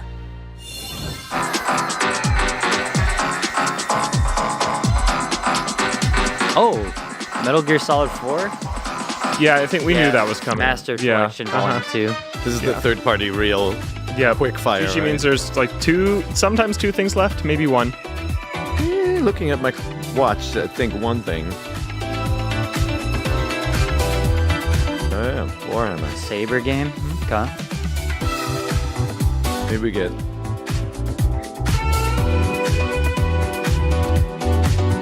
Ooh. Observer is a good horror game with Rutger Hauer in it.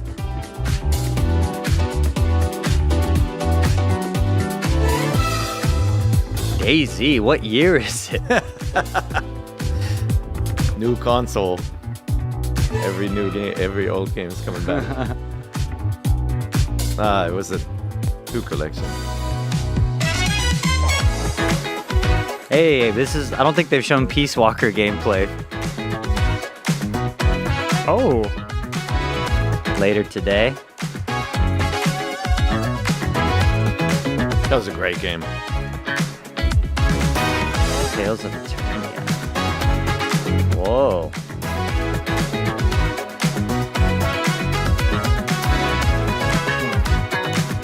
Yeah, this really feels like SnowRunner. I love SnowRunner so much. You and Seth Macy. Getting stuck in the snow has never been as much fun.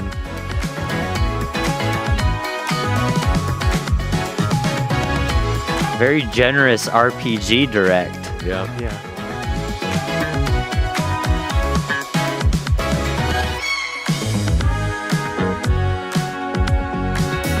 I think we're gonna get a 90-second Nintendo ending teaser. Yeah.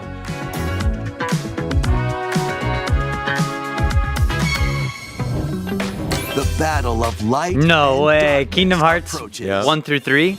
I guess they had a cloud version, Yeah, right? yeah. So Filled with native memorable makes adventures. sense. 3 collections of Kingdom Hearts Oh, games wow, are all the coming collections. to Nintendo Switch 2.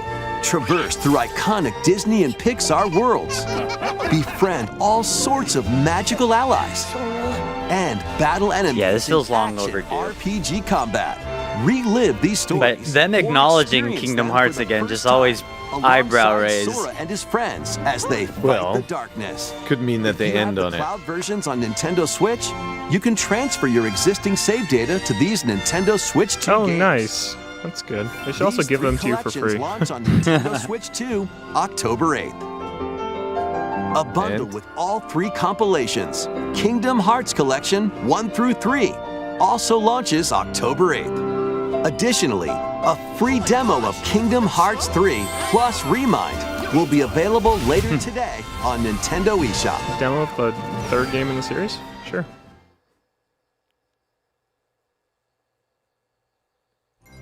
And there's more. No way. Organization 13 is back. This is the Shibuya analog. この世界に来たことで、この世界にも私たちの定義する闇が現れた。Wow. Oh my gosh, how did... See, Oh, no way. that was just the warm-up. There you go. Dude. So this is like a continuation of what we've seen already from the trailers.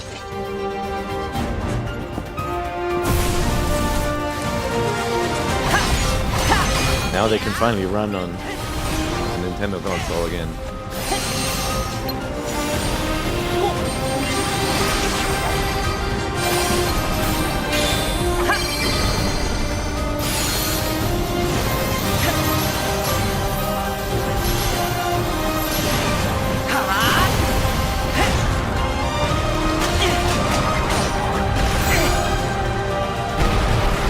This looks further along than Yeah, looks good. I ever would have thought it would be. Yeah. Come on, anything, any date or anything. 27. At launch. At launch. But no date. So further committing to the multi-plat at launch. Next is our last announcement. Okay. Kingdom Hearts 4 and then something else? Well, it's got to be Zelda, right? It has. It has to be. Yep. Yes. Long ago, there was a land called Voice act. It's so weird to hear voice created acting by for like beings of Ocarina supreme divinity. or something else. At the very It's end Ocarina. of this land, there lay a small forest. Okay, come on, that's Ocarina. The stylized Deku tree. A tree quietly watched over the inhabitants of the forest.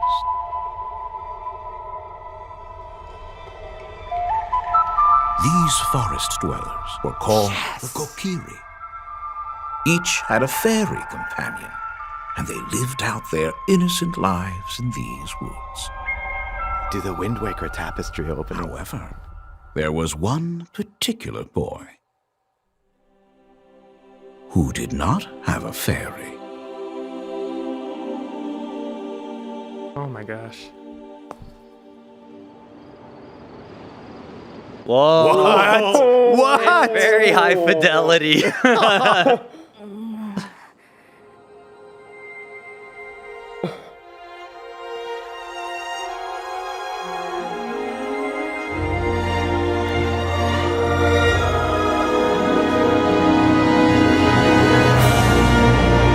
Ocarina of Time. There it is.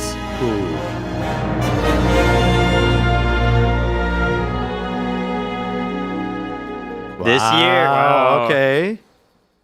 Are you guys gonna leave us hanging? The Legend of Zelda Ocarina of Time will be reborn on Nintendo Switch 2. More details will be announced in the future, so look forward to them. Man. That's all for today's Nintendo Direct. Earlier this year, Devon-san was appointed as the new president of Nintendo of America. We'd like to conclude this presentation with a few words from Devon-san. Thank you for watching.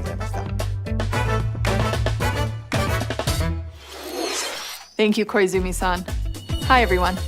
I'm Devin Pritchard, and after 20 years at Nintendo, one of my favorite things about gaming is still that moment I get to try something new. I watch the trailers, I hear about a game, but the moment I pick up a controller, that's when it all comes together. And for me, that's what games have always been about.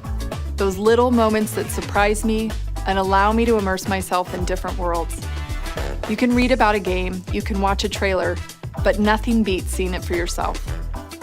And that's a big part of what Nintendo Treehouse Live is about. Getting a closer look, hearing from the teams, and spending more time with the games themselves. So let's get to it.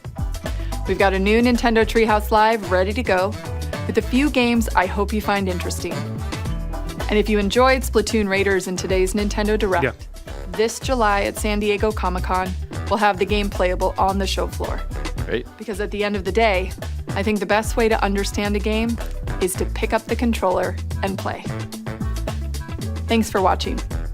I'm really looking forward to sharing more of what I love about games and bringing those experiences to all of you. And now it's time for Treehouse Live. Over to you, team.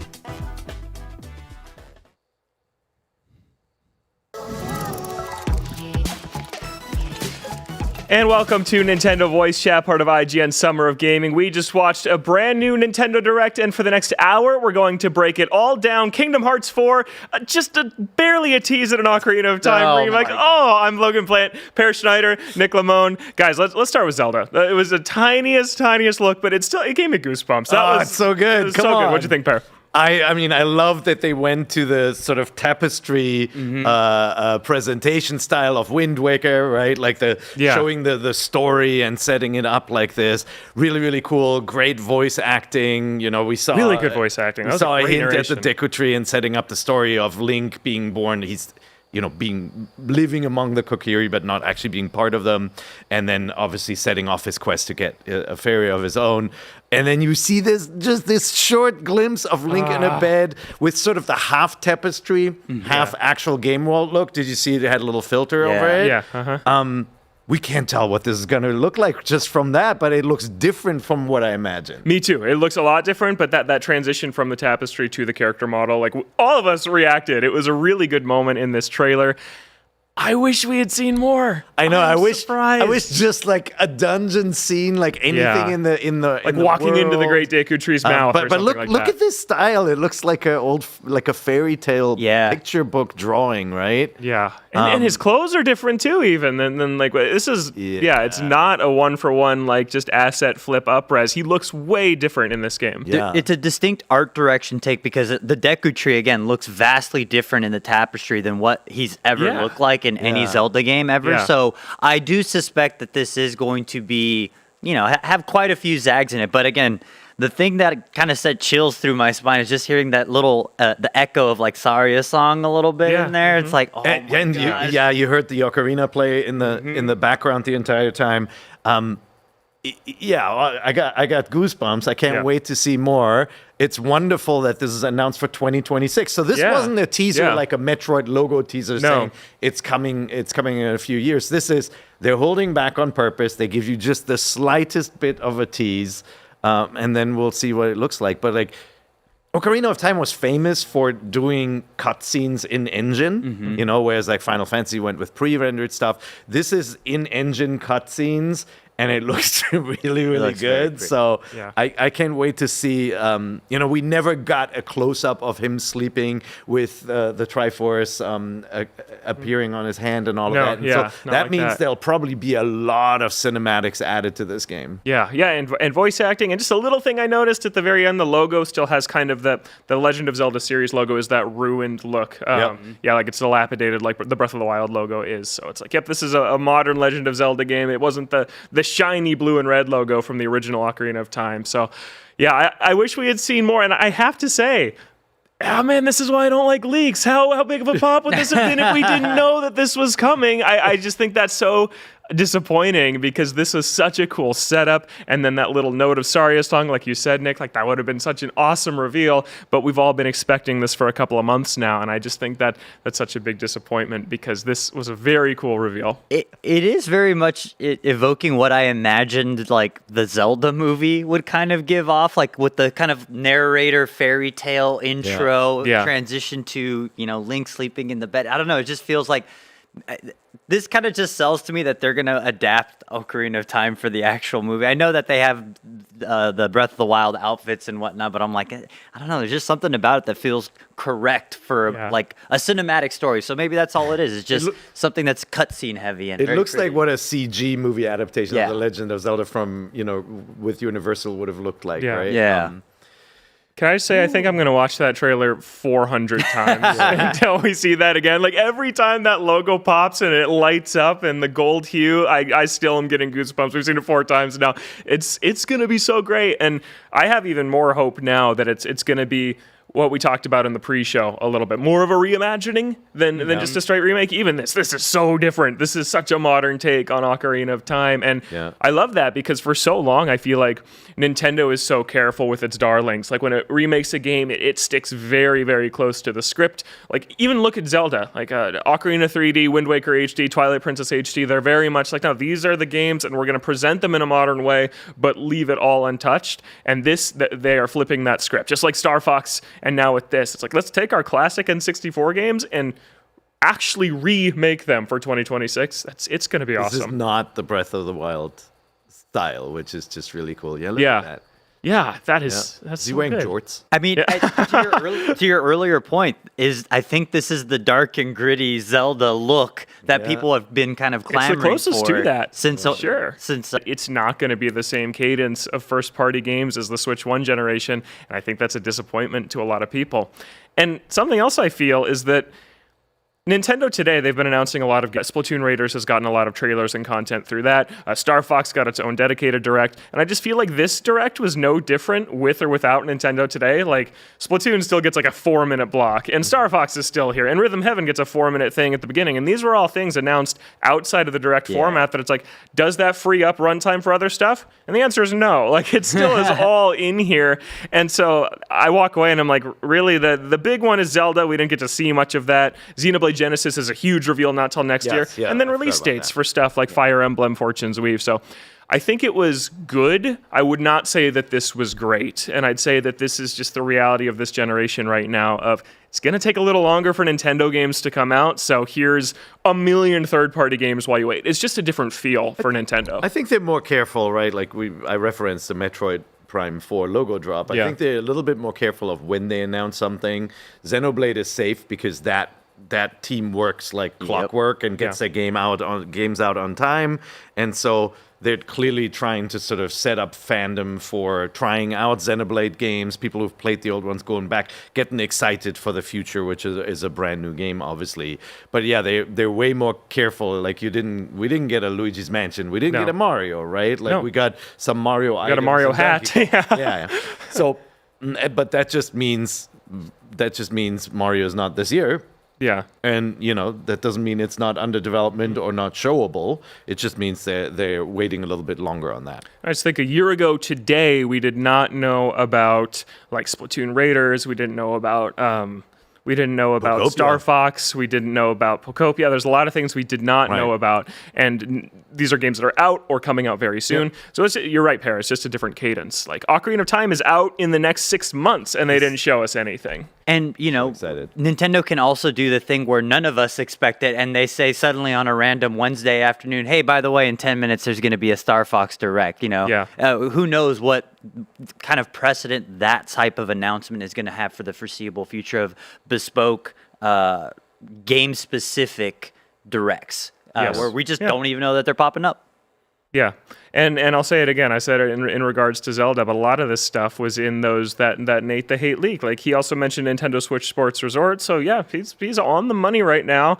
I personally find that disappointing, and I don't know who it serves, really, is my thing, because I've been saying this for a couple months. Be prepared for the internet to kind of rage in disappointment when the Direct doesn't have surprises, because those surprises were spoiled to you months ahead of time, and that's just my big reaction to this. The Elite Beat agents are on the job to track down the leak. I know. I'll never understand how somebody it's got to come from Nintendo affiliated partners, the leaks, right? Like I don't get, if you work there, why you would want to risk that information getting internet clout, prepare easily. But you don't get internet clout because you're in the shadows. If it ever finds you, you're in trouble, right? Yeah, I don't get it either. The other thing I thought was cool was that Devin was in the direct at the end. Great. She's obviously has taken over from Bowser. She's awesome. I've met her a few times. She's been with Nintendo for a long time, and really knows games. Would love to see more of her in future directs as well. Yeah. Cool. Well, we are going to take a very quick break, but when we come back, we're going to talk a ton about this Nintendo Direct. We'll talk about Xenoblade, Pokopia achievements kind of coming to Nintendo Switch Online in a very interesting way. So don't go anywhere because NVC will be right back right here on IGN Summer of Gaming. IGN Summer of Gaming is presented by Amazon Luna. Here to play.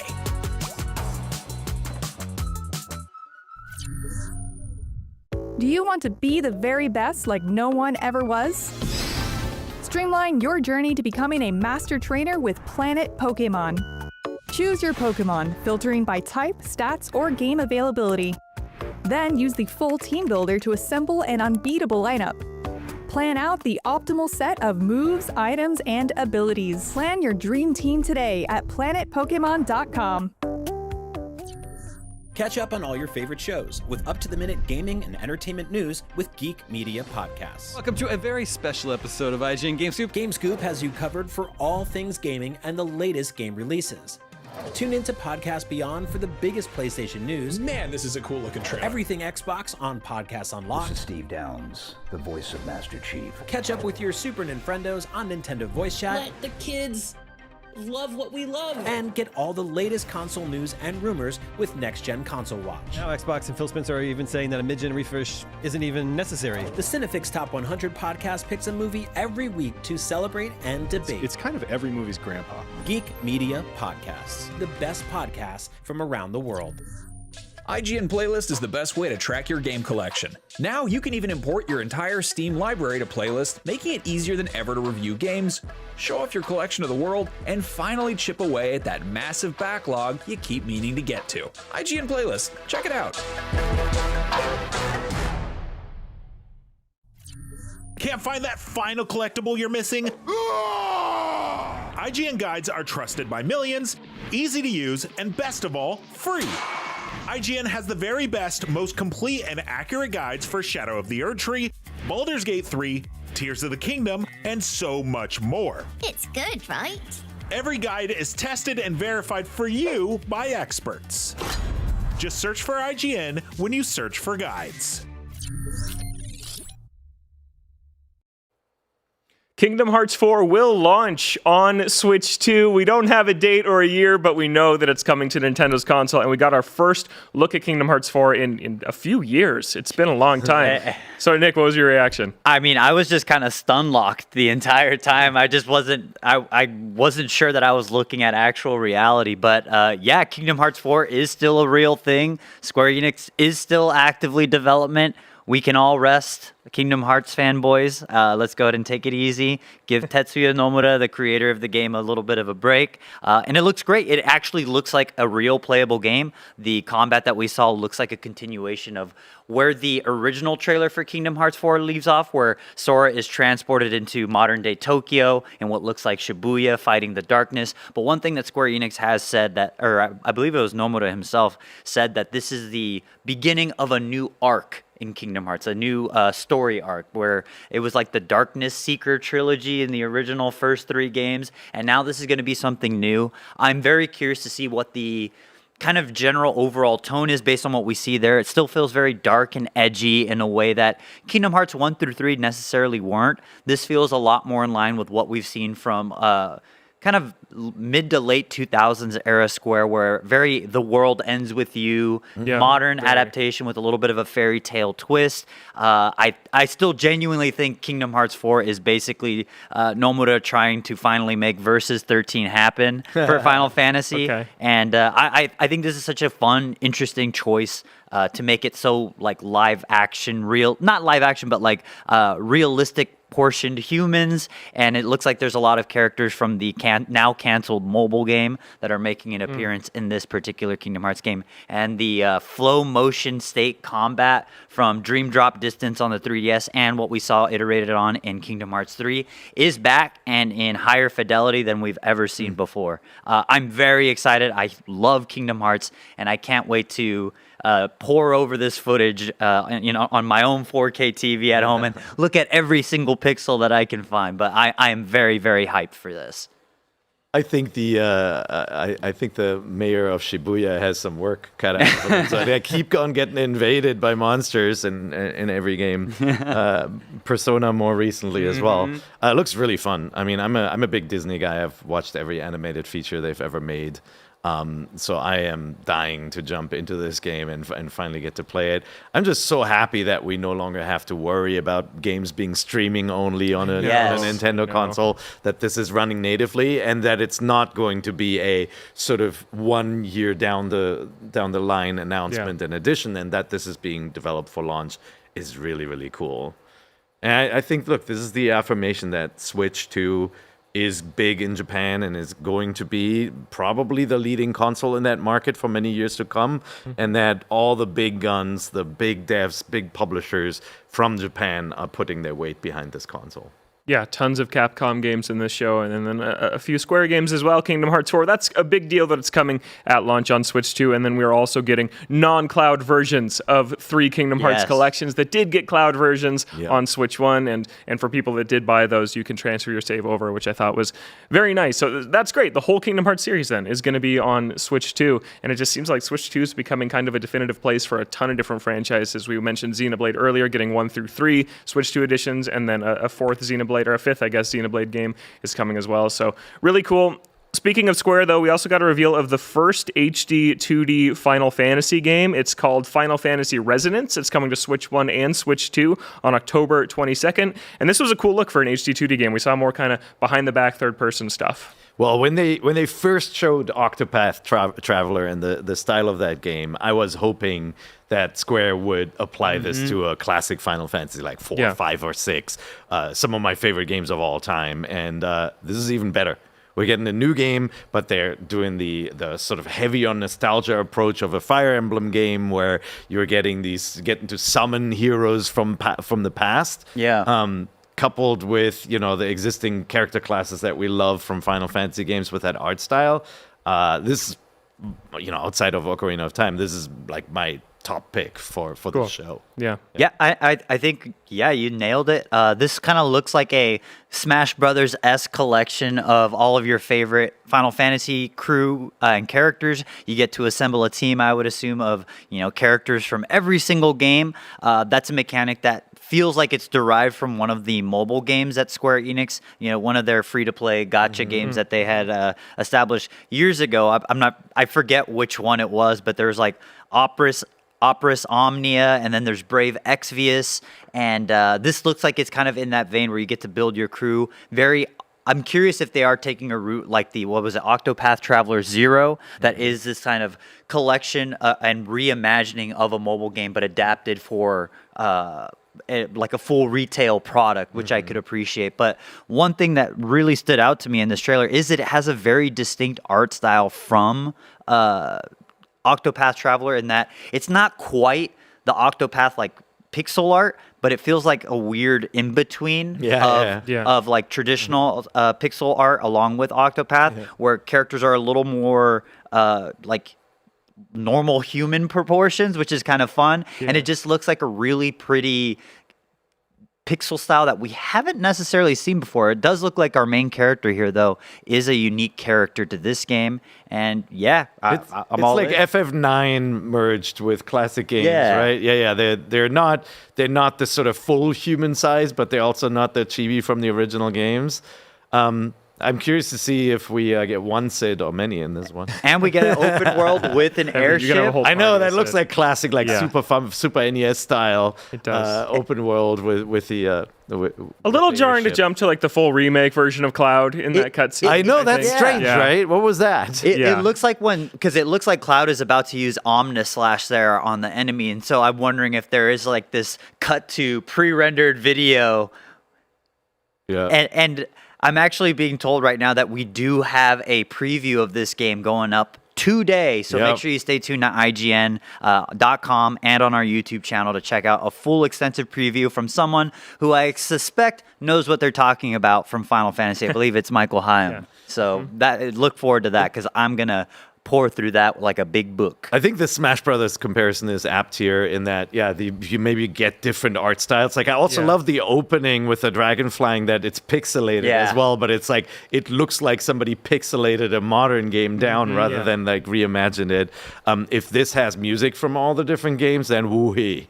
That's going to be exciting. It's kind of like Fire Emblem Engage. It reminds me of too, just the celebration of all the games, bringing in heroes from past ones. And I think it's great that HD 2D with Octopath Traveler felt like, wow, they need to do this for every series that they have, because like I think about like Nintendo does top-down Zelda and 3D Zelda still, so you still get all those styles. But it felt like Final Fantasy had lost some of that old school style, and you had Octopath Bravely Default, things like that. But to get a game actually called Final Fantasy with chocobos and all the characters and classes, that's really great.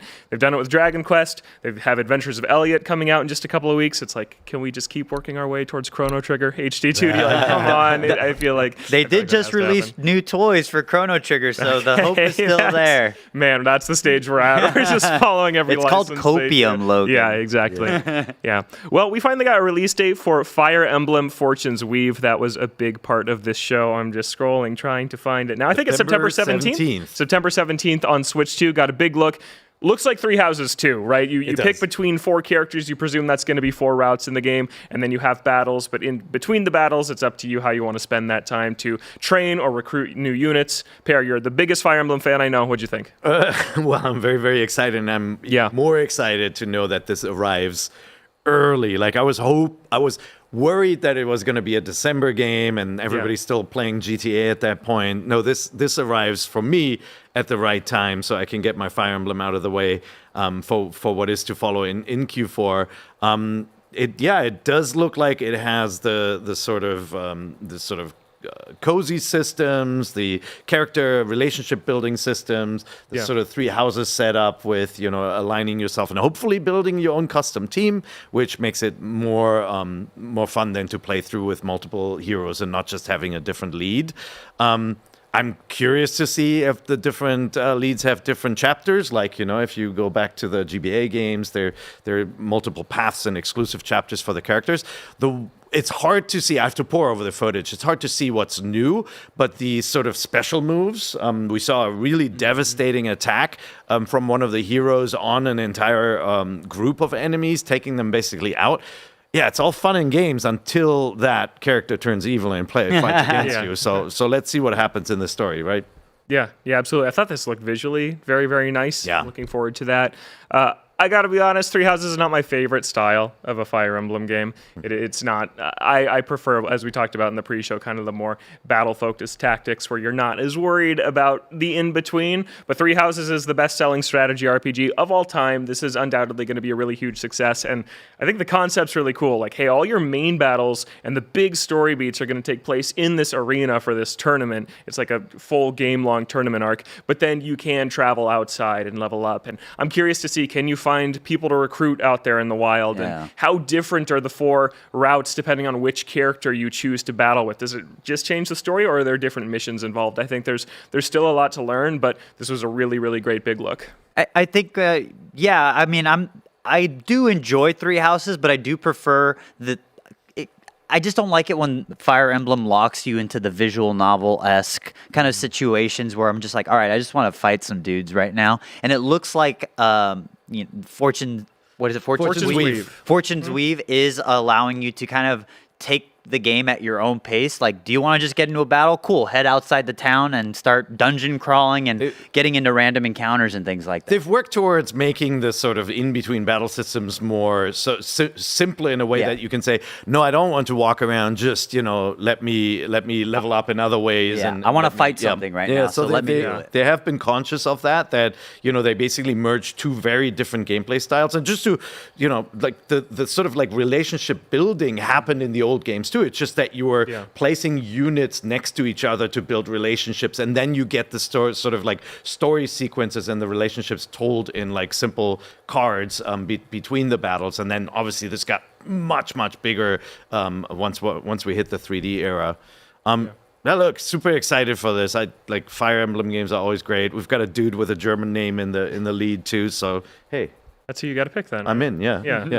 Yeah. And it looks like we saw some dungeon crawling too. They've experimented with that a little bit. Like Shadows of Valencia had these dungeons you'd go on. And it's like 5 seconds of this. We see somebody just opening up a treasure chest in some grassy field. But yeah, maybe they're going to lean harder into that because Three Houses really felt like the only area you were on foot as Byleth exploring was the school. So if you can actually go out and get into these little skirmishes in these more third-person exploration areas, that could be really cool. And it's more interesting than, past games have let you either revisit missions and have monster battles on them, or you just had to go to the arena and basically wager money and upgrade your characters that way if you wanted to build out your entire army. So I like this. Yeah, well, we got to take a short commercial break here, but we'll be back with even more Nintendo voice chat right after this, talking about the Duskbloods and Nintendo Switch Sports Resort and a ton more, so stick with us. IGN Summer of Gaming is presented by our official retail partner, Best Buy.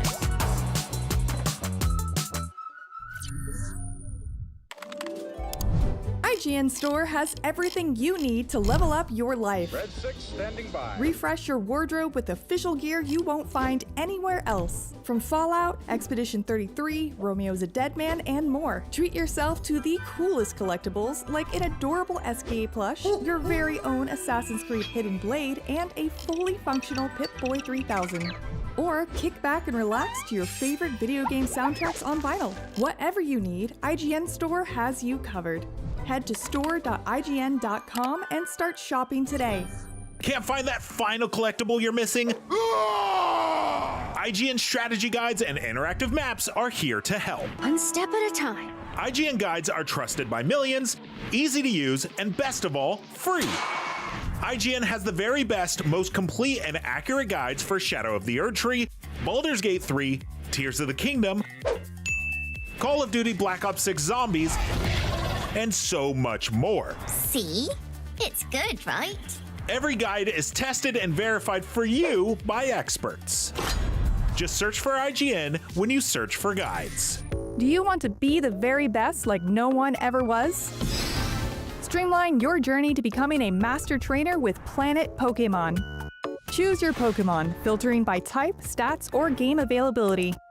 Then use the full team builder to assemble an unbeatable lineup. Plan out the optimal set of moves, items, and abilities. Play to your strengths by analyzing your team's resistances and offensive coverage. Or really maximize your Poke potential by digging into the stats by adjusting EVs and IVs. And save multiple team builds for different strategies in different games. Plan your dream team today at planetpokemon.com. We're back on Nintendo Voice Chat breaking down the Nintendo Direct. The Duskbloods is getting a closed network test this summer, and we got a very brief look at this game. It was still pretty much only cinematics and no release date. This has got to be pushed to next year, right? I'm not feeling too good about getting Duskbloods this year, but then again, there is a lot of stuff coming this year, so maybe it's a blessing in disguise. I am a little bit sad that we won't be able to play the full release, but I suppose a closed network test will do. And, FromSoft does have a precedent for doing this. They did this with Elden Ring Night Rain. They've done this with Elden Ring, base Elden Ring. And so, yeah, I'm sure the game is going to be really cool. I don't know if this is a character I don't think we've seen before. And I do know that this is kind of like a hero style extraction PvPvE game where you're going to be able to choose a different character, load into a map with other players, and instead of trying to focus on killing other players, one of the things that has me most excited about this is it is a FromSoft take on the extraction genre where you are given a set of mission objectives at the start of a game, and that could entail, assassinating other players or trying to complete objectives by killing this particular world boss in the game, and how that, combines or cooperates with other people's objectives or goes directly against them is going to be really exciting. And again, that kind of social multiplayer element that I think FromSoft is just innately good at with the way they limit player communication with each other. So everyone's going to have like their story, kind of like in Breath of the Wild. Everyone has this bespoke moment where it's just like, I created this circumstance, but it's like all just a clever way of the developer saying, well, we actually did all the heavy lifting. but you played a little bit of a part player. But yeah, they're really good at stuff like that. I was expecting to see Tarnished Edition as this sort of like, here's your FromSoft game for the year and actual footage that looks good, and then hey, this is coming next year. But they still didn't say that. It could still be a 2026 game. Could be. But a network test in the summer, that could be August, right? I feel like this is a January release of next year. So. Something next year. Yeah, Elden Ring, I think, originally came out in February, so FromSoft it feels about right before. Yep. And Elden Ring Tarnished Edition is coming to Switch 2. I think it's August. I think the 28th. Yeah. I'm not looking at it right now, so we are still getting a FromSoft game on Switch 2 this year, and I've heard it's improved a lot. It has improved because it did look pretty rough early on. Yeah, because people saw it at Gamescom and it was really, really rough, and then I saw it at PAX after that, and it was already much better. And that was a year ago. That was 10 months ago that I played it, so it's definitely going to be in a much better spot. But yeah, and I look at Nintendo's calendar. They release one game a month, and it's filled out. Like we're already starting to know. We know we got Fire Emblem in September, and then we've got Nintendo Switch Sports Resort in October, which should be an August game, but it's not. It's fine. And then Ocarina of Time sometime. Question for you. Is this November for Ocarina of Time? Or do you think that they're going to also be afraid of the GTA-sized entity in the room? I didn't think they cared about GTA 6. I don't think they do. Yeah, so I think Nintendo is like then? the one company that goes, Yeah. So then I'm surprised we didn't get a date for Ocarina of Time, if that's true, though. Yeah. Well, maybe they don't want to tip their hat to anybody else who's planning their lineup, right? Yeah. I mean, to me, Zelda feels like a November 21st to 25th kind of a range game. So we'll see if that's true. I think Ocarina came out on November 21st. That's right. Yeah. So, it does feel like a holiday console mover release. But I mean, we have not gotten a GTA game in over a decade, and that is a major event, and nobody's immune to it. It is competing for time. So even if you have a fantasy game versus like a real world crime game, you're still competing for people's time. Now, Nintendo, if GTA doesn't launch on Switch 2, it's a little bit of a different story, and Nintendo wants to compete really, really hard for time. And like, what bigger game than a remake of the 10 out of 10 amazing Zelda game? Yeah. Like a top 5 most iconic game of all time. Yep. Ocarina of Time. So yeah, that's definitely a good choice. I do wonder, though, if Ocarina of Time can encourage and incentivize people to pick up a Nintendo Switch 2, because it'll assumedly release after the console price hike, which I'm a little bit concerned about in terms of like, is this enough? There'll be a special edition, and maybe they'll do Golden Joy-Con Hopefully. or whatnot. They for sure will. Amiibo. It'll be very, very tempting, I think. Yeah. Not that there aren't lots of Zelda Amiibo already, including Ocarina of Time Link. 3 But more not with links. fingernails. He doesn't. Now he's got, He's got a new outfit. It's a completely different art style, too. is. So, And I can't wait for that outfit to also come to Breath of the Wild and Tears of the Kingdom via Amiibo support. I know, it's so interesting to me. I was a little worried it was going to say 2027 with how little they were showing. Like, this felt like a teaser, but I guess I still think Nintendo's going to do a September Direct. They skipped their February one. It was a partner show, but maybe in September. Or now, it could be any day on Nintendo Today, like we've talked about, that we see more of this. But yeah, I think that if I didn't have a Switch 2 and I saw 5 seconds of Ocarina of Time, I would be buying one right now. Because I was thinking of my sister-in-law. She did buy a Switch 2, but like this would have done it. Yeah. This would have definitely done it. Yeah. I think that screenshot alone is going to be enough for a lot of people. And remember, on September 1st, the price is going up $50. Right now, they're doing that bundle where you can pick Mario Kart World, Donkey Kong Bonanza, or Pokemon Pokopia. Which, speaking of, should we talk about that? Yeah. Pokopia, nice, free and not so free upgrade to the core game. The Pokemon Pokopia expansion pass, you can buy it today, but it's not out until August. There's going to be 3 waves. The first is a new water town, and then we don't know the second and third. And there's also a free update where you can go underwater and just decorate down there. So that's going to be...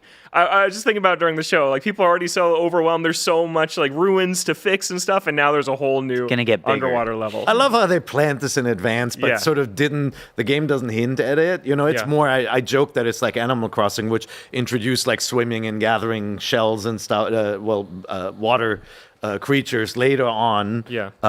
But this is way more because you're actually expanding where you can build your stuff, and it's obviously a really cool really cool style to be able to build these underwater homes and things. And not just that, like, I think the game just feels good to move around in. It's got like this innate Dragon Quest builder style, like just tactile feedback that feels nice. Like, don't get me wrong, I like my Animal Crossing, but it doesn't necessarily feel good to move around in Animal Crossing. That's right. And so I just like kind of existing in Pokopia. It's nice. Yeah, it's going to be very cool. And we also got some weird new content for Donkey Kong Bonanza, kind of, and that goes all into the DK Challenge, which is Nintendo's really first major take on achievements that we've seen. This is going to be part of your Nintendo Switch Online subscription, and we saw that in the Super Nintendo app, you can play Donkey Kong Country, and it's like complete, I don't remember the examples, we only have seen this footage once, but basically little tiny challenges that remind me of NES Remix. Yeah. These little vertical slices of games that challenge you to play them in a different way.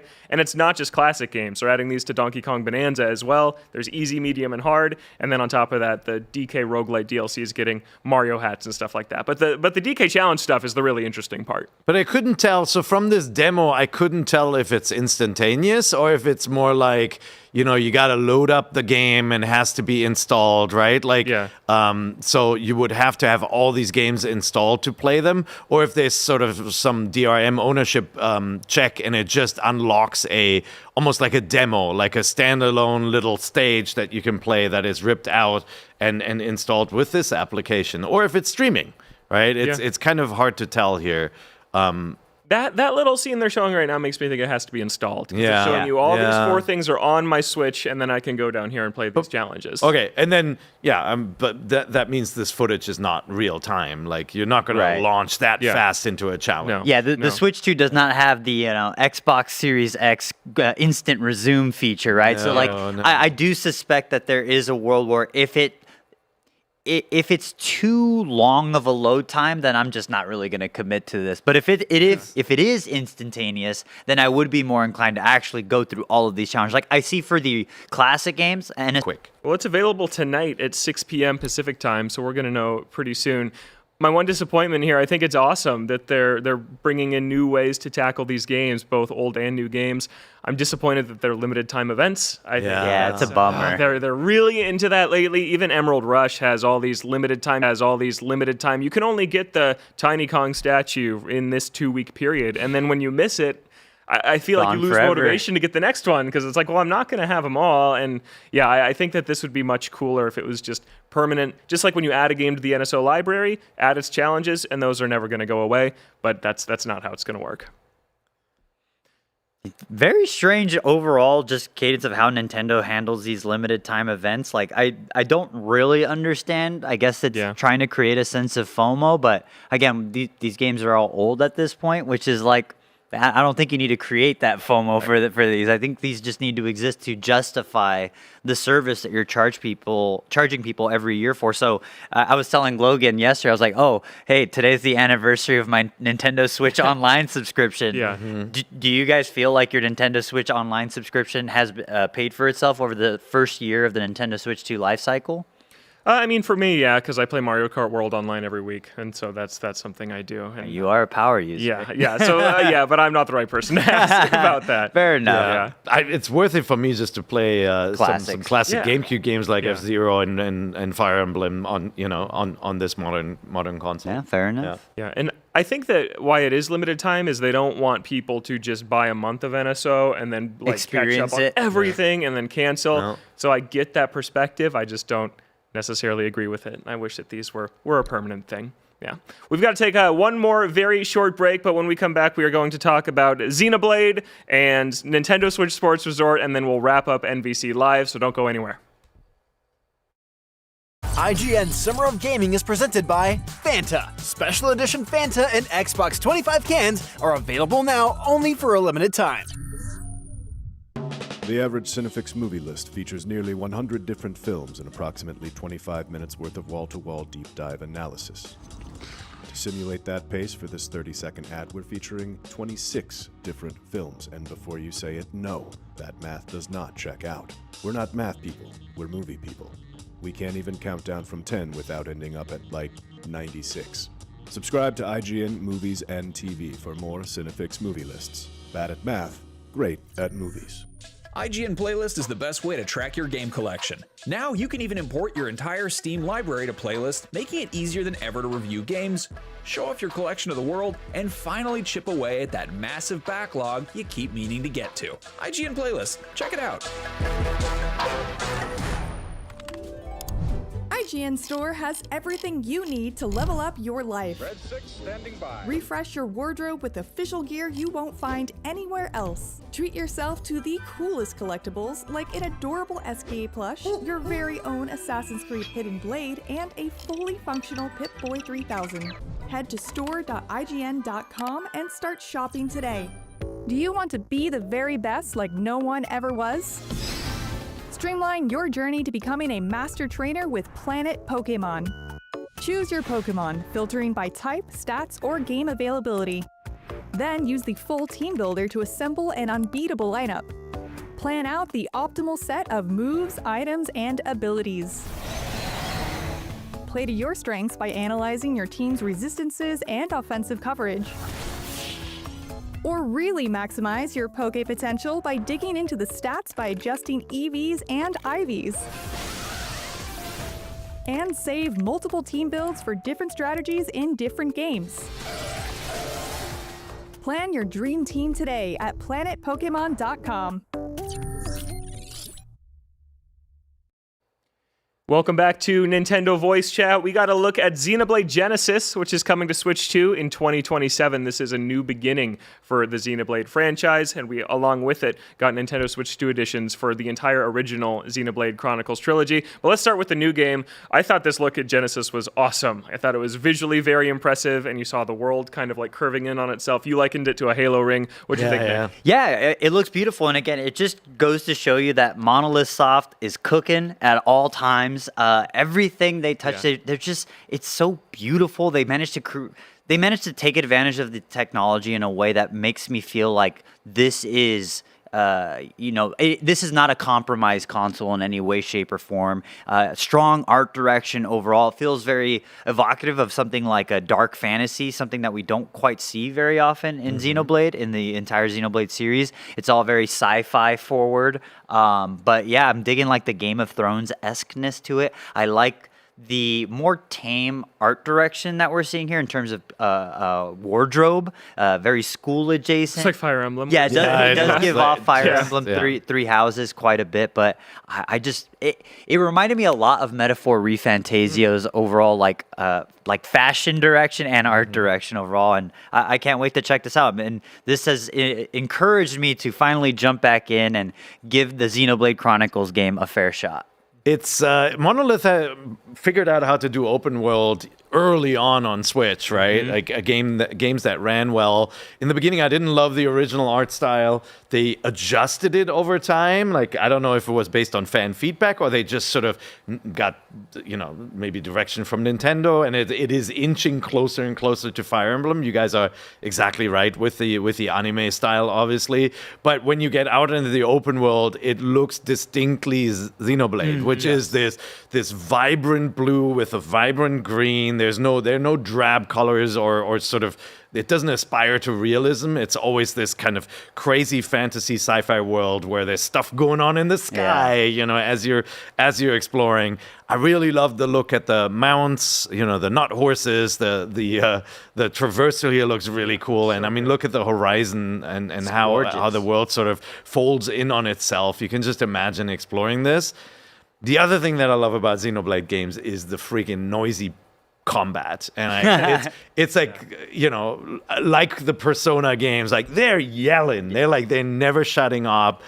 Some people don't like that. You're gonna hear the name of their special move for 40 plus hours. But it's so cool because obviously the system in this game is this sort of real time combat, obviously with some turn-based active time elements, and like everybody always yells out their specials and help me and all of that, and it's just. The battles feel so alive in this series, and I can't wait to see what the Old Testament version of Xenoblade is going to look like.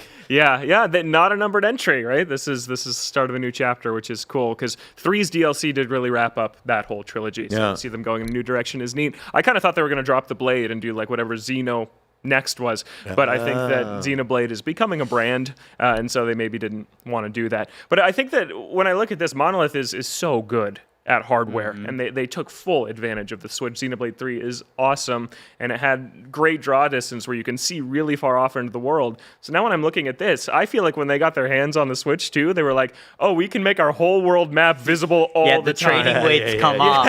Yeah, so that's like such a cool idea to see just these little inklings of how are developers taking advantage of the new hardware. And it's like, oh, let's just take the world map and whoop, fold it up. And that's really cool. And I hope that it delivers and like, oh, that you see that mountain sticking out of the side of the wall up there, you can go there. I hope that's what this ends up being. Also, density, environment density is the thing that's just that's the thing that really makes the world feel more alive to me. And I do think we saw them kind of improve on that density from Breath of the Wild to Tears of the Kingdom and so on with Xenoblade 1, 2, and 3. So very, very exciting to see what they do with this one. Yeah, and we're getting the entire Xenoblade Chronicles trilogy is getting Nintendo Switch 2 editions. I didn't catch all the dates because they're there's like different for digital and physical for all these. But I know today, right? One is getting digital today, physical on July 30th. 2 is getting digital on July 30th, physical, I think, in October. And 3 is coming out in December. They said they're going to be 4K, 60 FPS. Woo! So these looked nice running. I did mention that the Xenoblade Chronicles X Definitive Edition, Nintendo Switch 2 edition, was rushed out the door. It did not run very well, but these look like they're going to be great. And yeah, I mean, if you think Genesis looks great, here you go. Here's like 340 hours of Xenoblade content. Yeah. They mentioned upgrade pack. Are we talking like a Breath of the Wild, Tears of the Kingdom situation? Is this a $19.99? Is this going to come with NSO online subscription? No, they would have said that. Yeah. It's going to be, the rule is if it comes with new content, it's going to be $19.99, and they shouted out these each have some new modes that I think are going to Did they only add a new vehicle in Xenoblade 1 so they could charge me $19.99? yeah. No, this is like when they reissue Final Fantasy games and you've got the fast walk button, fair right? Because enough. for returning player, it just adds this really cool element that you're Turbo like, I mode. already know this. I know where I'm going. Stop it. Don't slow me down, right? I'm gonna buy my upgrade pack today, and I think that's gonna be my TV companion. Just grinding some Xenoblade. Yes. I got 1 month until Xenoblade Chronicles 2 upgrade pack comes out, so let's see if I can do it. Yeah, absolutely. But a cool announcement, and Monolith is such a great studio for Nintendo. Really good. Yeah, so that's a good one. And then we got coming October 22nd is Nintendo Switch Sports Resort. It's going to include 12 sports. I'll reel them off. That's boxing, table tennis, archery, tennis,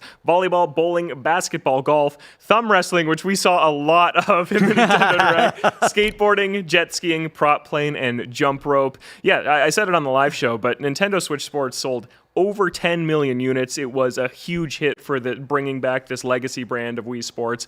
This felt like a no-brainer, and here it is. Yep. And I mean, we have to see a little bit more of this game to see whether it will feel new or whether it will feel like greatest hits plus, now you've got thumb wrestling. Yeah. A lot of this feels familiar. I like that they have Mii's in there in some fashion.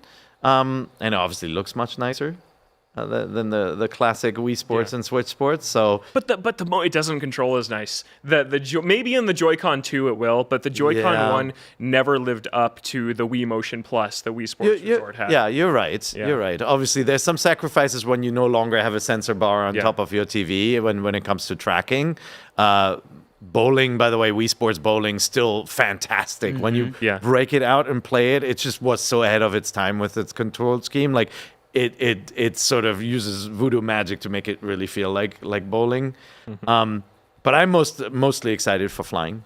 Yes, me too. I'm a big Pilot Wings fan. Wii Sports Resort was sort of a throwback to the Pilot Wings exploration missions and stuff. I would hope that they have more than just the plane. Yeah. But I know that's because then you too much to ask for. You even had Pilot Wings Resort, which was the 3DS launch game that was entirely on Woohoo Island. So they used Woohoo Island so much in the 2010s. There was Mario Kart tracks that took place on Woohoo Island, and it's been gone for a long time. So I was happy to see it back.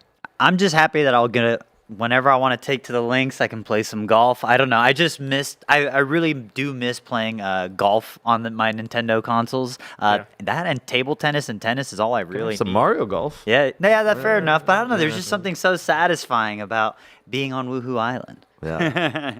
Yeah, well, that's like one tropical game coming this October. A tropical game that is coming this summer, Splatoon Raiders, and today we learned we're getting a full direct for that title on June 30th. The game is out in July. We're going to get daily comics dropped on Nintendo today. There's going to be a Splatfest, and for Per Schneider, more Joy-Con 2 that are colored after Splatoon. Will you be buying these? No, so I have the alternate color one so that I had more sets. My daughter likes playing with, I use Pro Controllers, but she likes playing with the dock Joy-Con. No, it's just too close, guys. Like It's most not of the enough. time, they're attached to your system, and so the nice blue and yellow strips there are not visible, and so that it's just not enough for me. Flip the color scheme. Yeah. It just needs to be. Just swap it a little bit. Move it a little to the left and more to the right. I love that they want to keep this sort of color scheme and this convention going to make it look uniquely Switch 2, but it's like, it's just for that price. Yeah. It's very little color. Yeah, it is. I know you Not showed enough me, ink, guys. The other day you were like, look at my Switch 2, and I noticed right away because I'm an insane person. But people around us were like, why are you showing? I know. It was a joke. Like, people really don't notice. They don't. Yeah. They don't. Yeah. Well, I'm really looking forward to the Splatoon Raiders Direct because they still have not convinced me that this is not just something that started as DLC for Splatoon 3 that they decided to spin off into this $50 game because it looks like a single player salmon run thing, get treasure, upgrade your stuff. It looks really fun. Splatoon single player and their DLCs have been very good, but I'm waiting to see what happens when you dive into like a shrine, like a dungeon-like thing? Are there puzzles down there? Are there unique mechanics down there? Because right now it's looking a little too familiar. I almost feel like this is the Q lab, the Q test lab for the next online Splatoon. Like they're going to test what gadgets people love in this one and how, whether they're OP or effective in a mode like Salmon Run. And then you're going to get those weapons in the actual mainline game in the future. But what we saw looked really cool. I mean, the exploration bot is neat. There were a lot of, sort of auto turrets and cool things you can plop down. That sort of stuff's always really fun. They're 100% making an extraction shooter for Splatoon 4, aren't they? I don't know. We'll see. Is this the testing ground for that? Yeah. For people who have never played Splatoon, because it's primarily online, the single player just doesn't get as much attention. It's actually very good. It's very. And it has like Mario style boss battles set out. Both hilarious and really well executed from like a mechanical perspective. This game, above anything, has that game feel where like the like paint splatting, like you can feel it. Like when something pops and blows up in this game, when you win, when you take over the lead, all of that is like visually and feel wise like as good as it can be. So agreed. I'm hoping that there is more to it than just fight enemies horde style like in Salmon Run, that there is exploration and sort of puzzles and discovery there too. Yeah, no, I think Splatoon is kind of an underrated series for Nintendo. Huge in Japan, not as much here, and it's like S tier. It's like the one of their best teams works on this.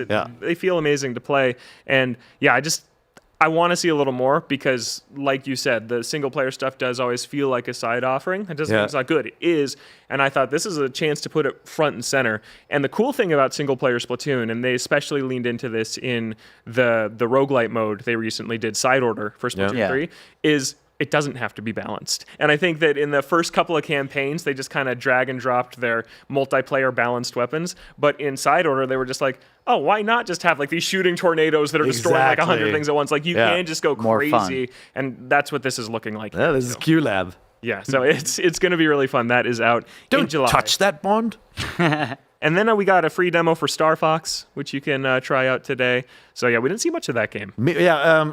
Because we know what's in the game, Logan, right? Like I actually thought they showed too much. Like I think we saw everything but Sector Z. I mean, we saw Area 6. We saw Area 6 in this one. Macbeth right there.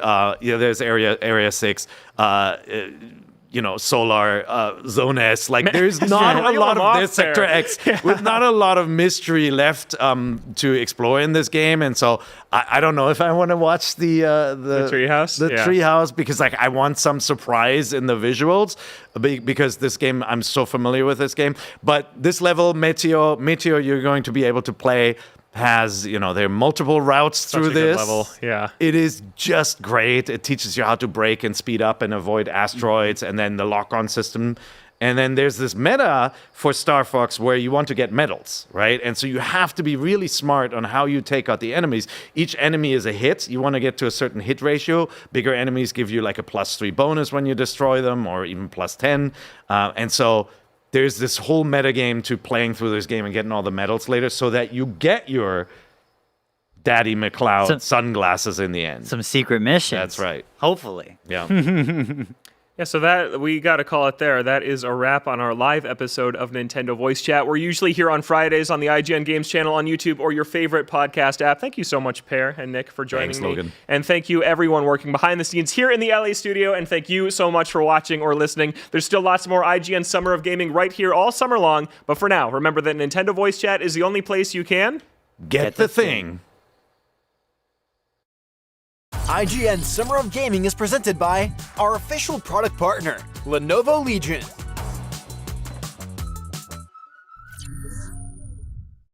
The average Cinefix movie list features nearly 100 different films and approximately 25 minutes worth of wall-to-wall deep dive analysis.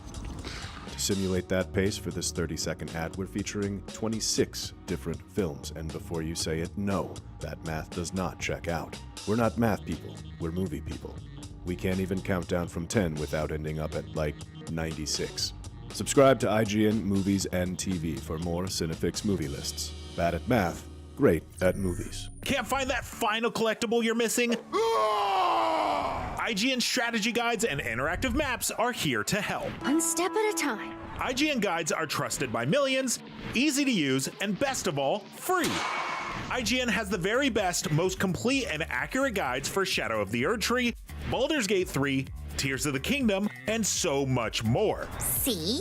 It's good, right? Every guide is tested and verified for you by experts. Just search for IGN when you search for guides.